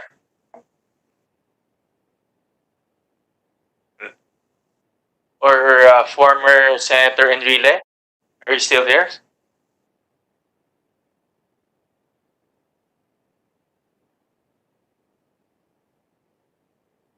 Wala na ho sila, Senator Revilla. So maybe we can discuss this in our next Yeah, hearing. we will make sure that we take up your query during the next hearing, and we will take note of that. All right. Thank you, Mr. Chair. Yes, Senator Bato still there? Wala na rin po, kumakain na raw. Senator Risa? Thank you, Mr. Chair. Just a quick comment po dun sa comment din ni Senate President kanina sa mga tanong po. Indeed, kung mag-succeed po tayo sa Senate na aprubahan ang renewal ng franchise ng ABS-CBN bilang isang pro-worker franchise, then certainly, looking at it from another way, I would look forward na subukan din natin gawing pro-worker ang franchise ng lahat ng mga networks moving forward, Mr. Chairman. So, a pro-worker ABS-CBN franchise would be a good precedent for network franchises moving forward to also be even more pro-worker. Salamat, Mr. Chairman. Thank you, Senator Risa. We'll take note of your comments, and during the time that we will be deliberating on the the House version, we will take note of that. Senator Drilon? Yes. You have the last comment. Yes. I was going to say, Mr. President, that as session at 1:30 on the this afternoon, it's just 1 hour away. I would suggest that the other questions that our colleagues may have in mind be reset to the next hearing, which will be called anyway, in order to allow us a little time to prepare for the 1:30 committee of the whole hearing. So, Mr. President, Mr. Chairman, I move to suspend the hearing this afternoon. Thank you very much, sir. Thank you, Senator Frank. And with that motion, we suspend the hearing of the 4 measures that we have discussed earlier. Thank you, gentlemen, for participating. Meeting is suspended. Hearing is suspended. Okay na. Bakit tinawag ba ako kanina? Okay.